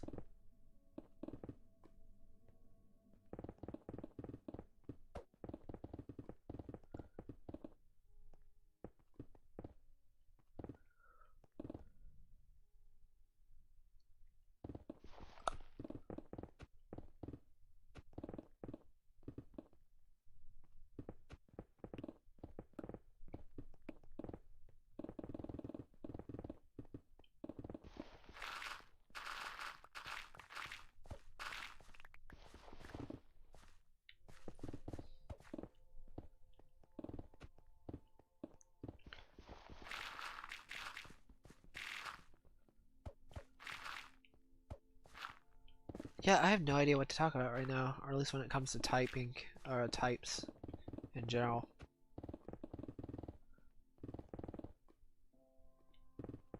I guess the best thing I can talk about is trying to figure out what else affects your body. Also, I forgot to mention, when it comes to your 4 sides of your mind, you actually you can exhibit unhealthy behaviors dependent on your types. So like ENFPs, like my ENFP unconscious.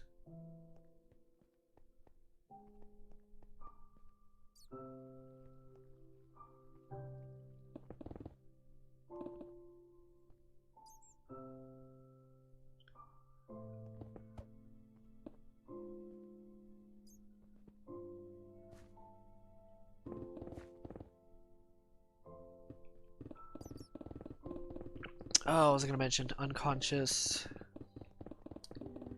Shoot. What was I gonna talk about the unconscious? I completely forgot.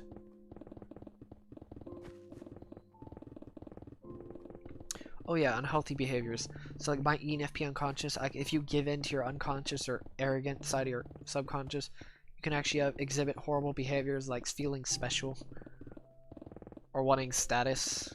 That status from the unconscious, like mine, or arrogant with my ESTP subconscious about performance or about knowledge or stuff like that, or arrogant towards debates and assuming I know instead of verifying. I don't know when I'll join the Sunorbit subreddit. I don't know if I will actually.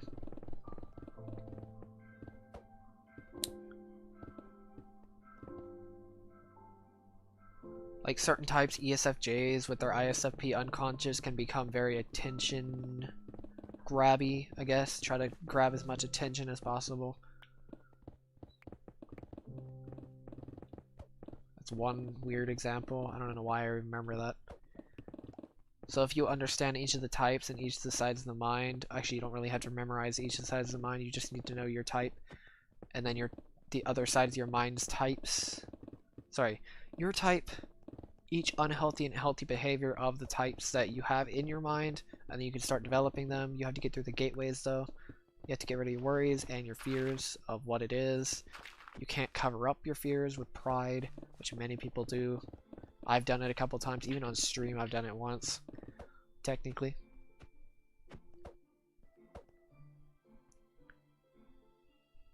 I never found it last time I saw it. Mythical Minds. What else is there? That's another way to think about this. You can even find this in shows and stuff like that. It's really fun typing people in shows and even animated shows.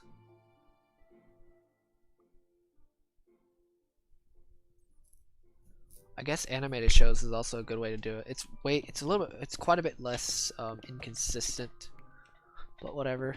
There's some shows that can hit some types very spot on for some reason.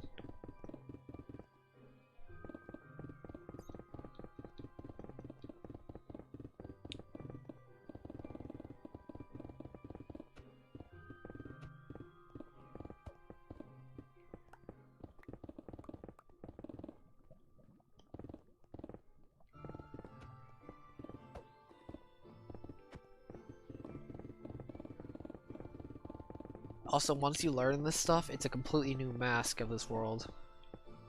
Once you learn it, you pretty much can't unlearn it, if that makes sense. So if you really go deep into this, it's really hard not to look at people the same way, to be honest. I mean, you can look at them kind of at the same way, but I mean, honestly, you won't look at them the exact same way you used to, or yourself, actually. It's great for self-actualization.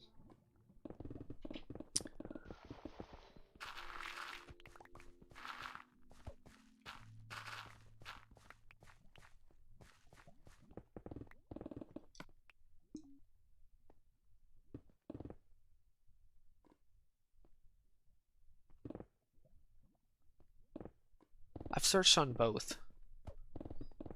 I've searched on the app and the website. I never actually found it. I could re-look for it though. Oh my god, grammar.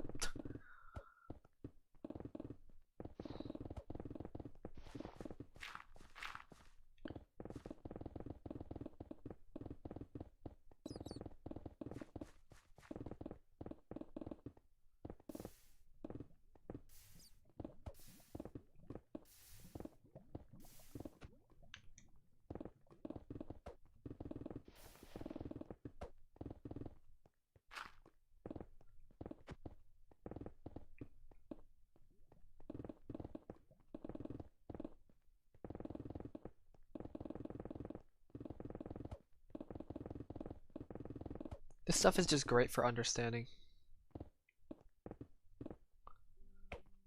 To be honest, it's just great for understanding other people and behaviors from other people and why they do it. Especially unhealthy behaviors.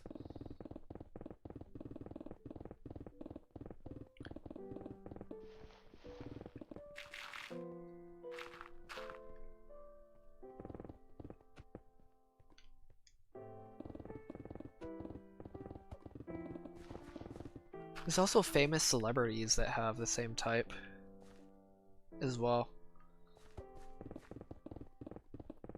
Like, for example, my type, I have the same type as Jesus, literally. If that sounds kind of insane, definitely look into it. It's really weird.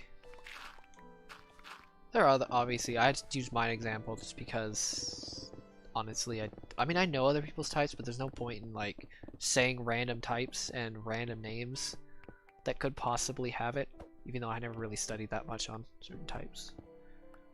or certain types in terms of real characters. I've never really typed that many people personally. I'm not too sure. What's up, Bayou Cougars?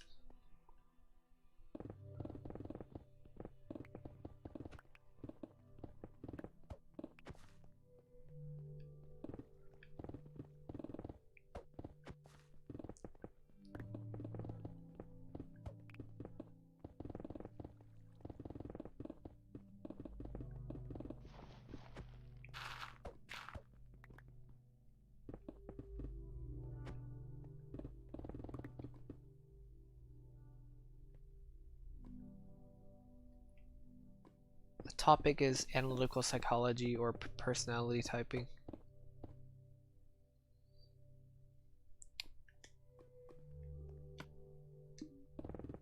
It's really weird to know that though. To be honest. It's like when I heard the fact that literally my type is probably one of the most important types out of all of them, out of the 16 types. The tip of humanity. Oh my god, that was weird to know. I kind of wish I didn't know at the same time. If that makes sense. Oh god. At the same time, I kind of don't want to know, but at the same time, that's really cool to know at the same exact time. It's really weird.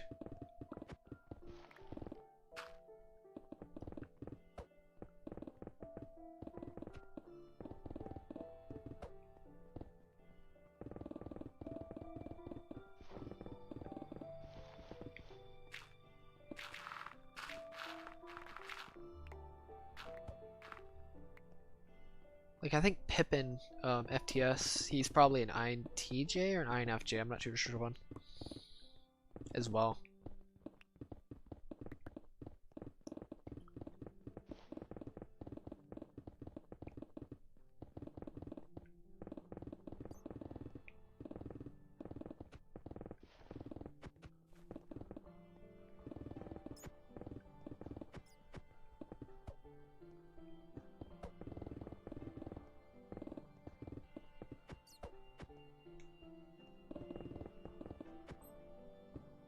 I will end the stream once the layer is done, which hopefully shouldn't take that long. My god, I went through so many pickaxes.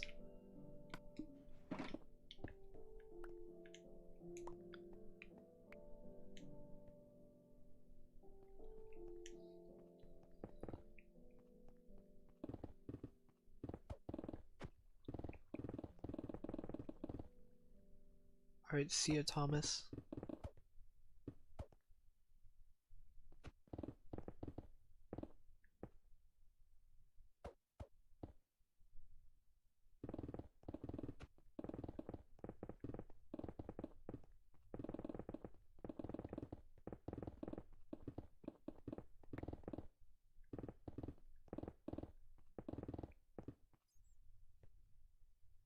What's up, NBL? I'm trying to remember what your last name, your original name was. I think it was NBL though.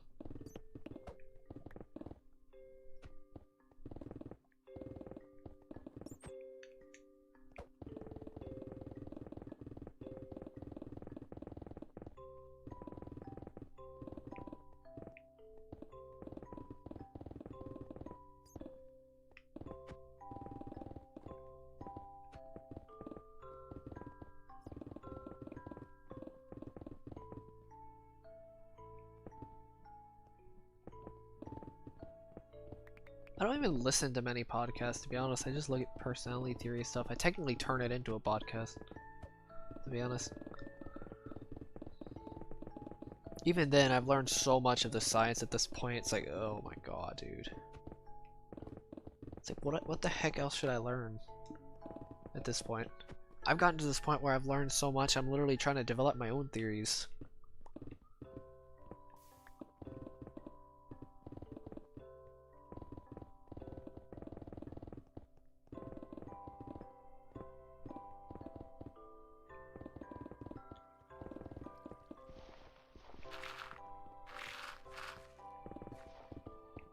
Sort of, and that's really hard for me to do, is to come up with ideas for theories.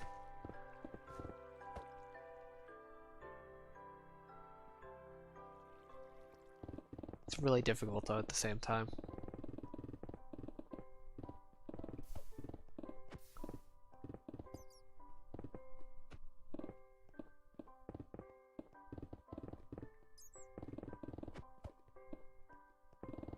Like trying to figure out how emotional compatibility, like actually seeing emotional compatibility work, it's way more difficult than I expected it to be. Especially FI, I don't understand FI whatsoever in terms of how it actually works. I'm not really too sure though.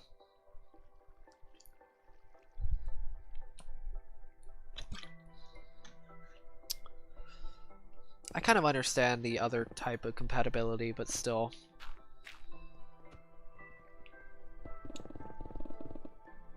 To a degree at least. Especially since I literally have NI Hero, so I mean, why wouldn't I know at least a little bit about it? I will have a face reveal it when I finish the project. Or if I get 100k, I don't know which one's gonna come first. You never know, honestly. I know 100k sounds very ambitious, but you have no idea what this channel could do. This channel's is breaking barriers like myself. Like me breaking barriers, this channel is also broken its own barriers.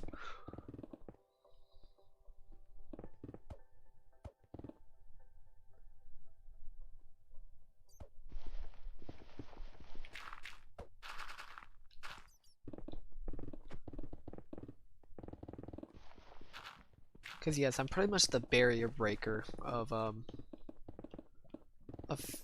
anything, honestly.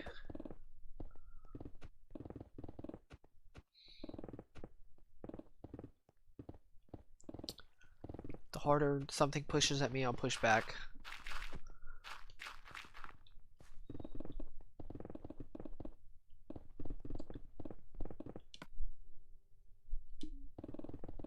I will push back to equal strengths. Or at least try to.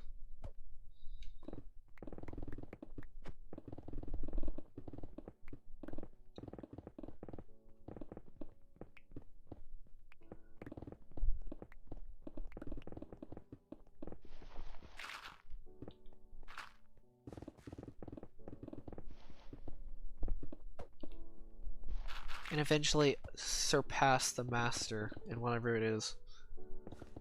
If I wanted to put the time into it, obviously.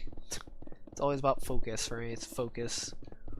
Focus on what I'm doing. If I focus on exactly what I'm doing, I can go SE aspirational and just outperform anybody, especially when it comes to practicing. Or focusing on other people and stuff like that. Just about focus.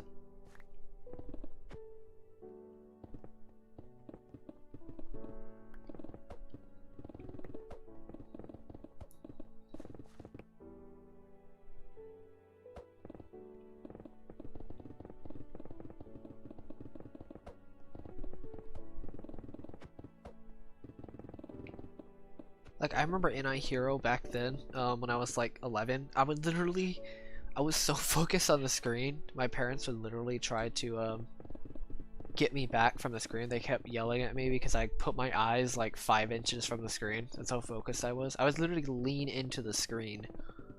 It would be that bad. It's like, it's literally a laser beam.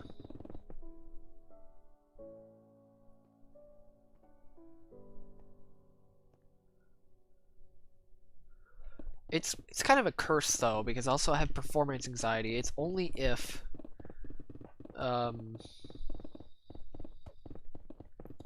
there's also performance anxiety if I give into my subconscious inferior function, or if I just stop practicing in general just because I'm so afraid of performing anyway.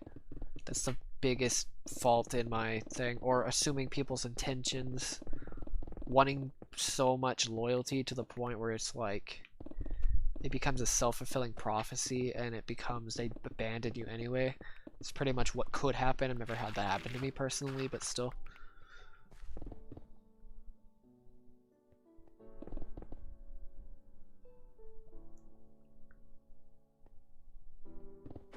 Alright, see ya, Diamond. Oh yeah, water. He said he was gonna watch something earlier.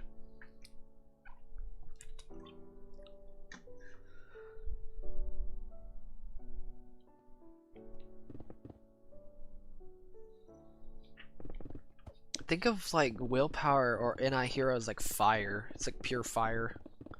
It spreads, as you can tell, like this channel.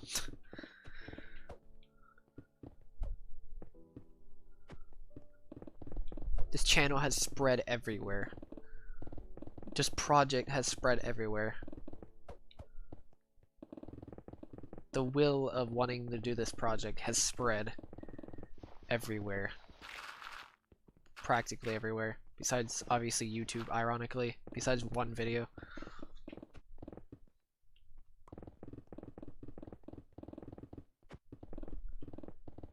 But that was a tiny video compared to what this project could do. You never know what this project's actually going to do, though.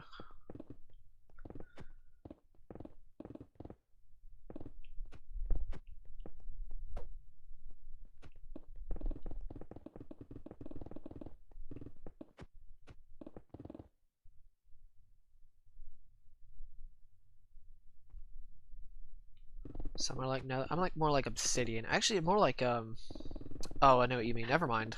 I get your point. I'm more like, yeah, I'm pretty much just fire. Fire and wind. SE is wind. Temperaments. Some are water, some types are water.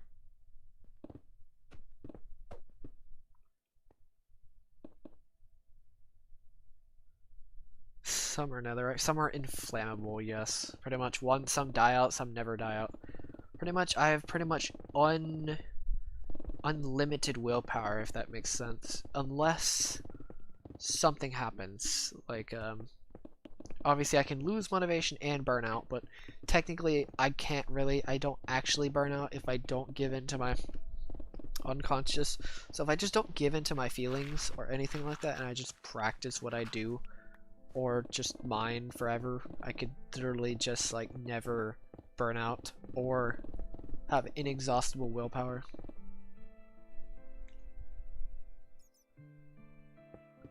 Oh yeah, the thing about the temporary and that is more like SI, it's more like loyalty.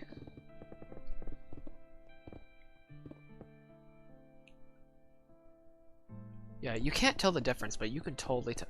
Perfect example, Sword King, he's an ISFJ. He does what's being told. He doesn't really care what he actually wants to do. He doesn't have willpower. He has SI Demon or NI Demon, so he has the least willpower. He has discipline, though. That's one thing he does have.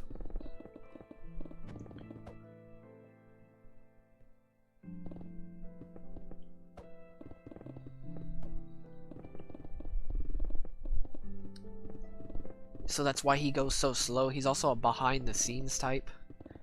So yeah, that's a good way to think about it, if you want to know.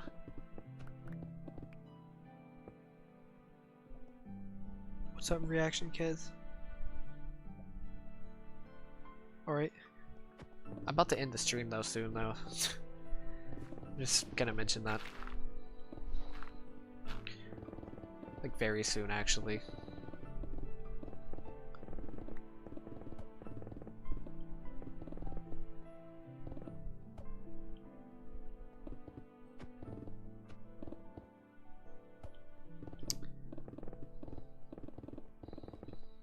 Willpower and discipline are two different things, so I kind of explain it in the main motivation video, if you want to see that. I sort of explain it. Pretty much willpower is like fire, and SI versus NI. NI is like being told what to do. SI is discipline, honor, faith, stuff like that. It's belief. It's almost belief-like. Loyalty, yeah. Yeah, I'm gonna go ahead. Wait, I'm gonna go see if there's any more blocks.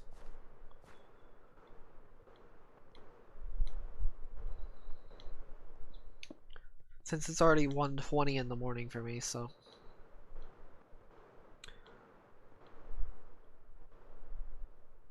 I could technically do this for almost forever, to be honest, but I need to have some form of self-control. Yeah, because SI Demon totally helps SI self-control. Oh god. Yeah, I can pretty much lose my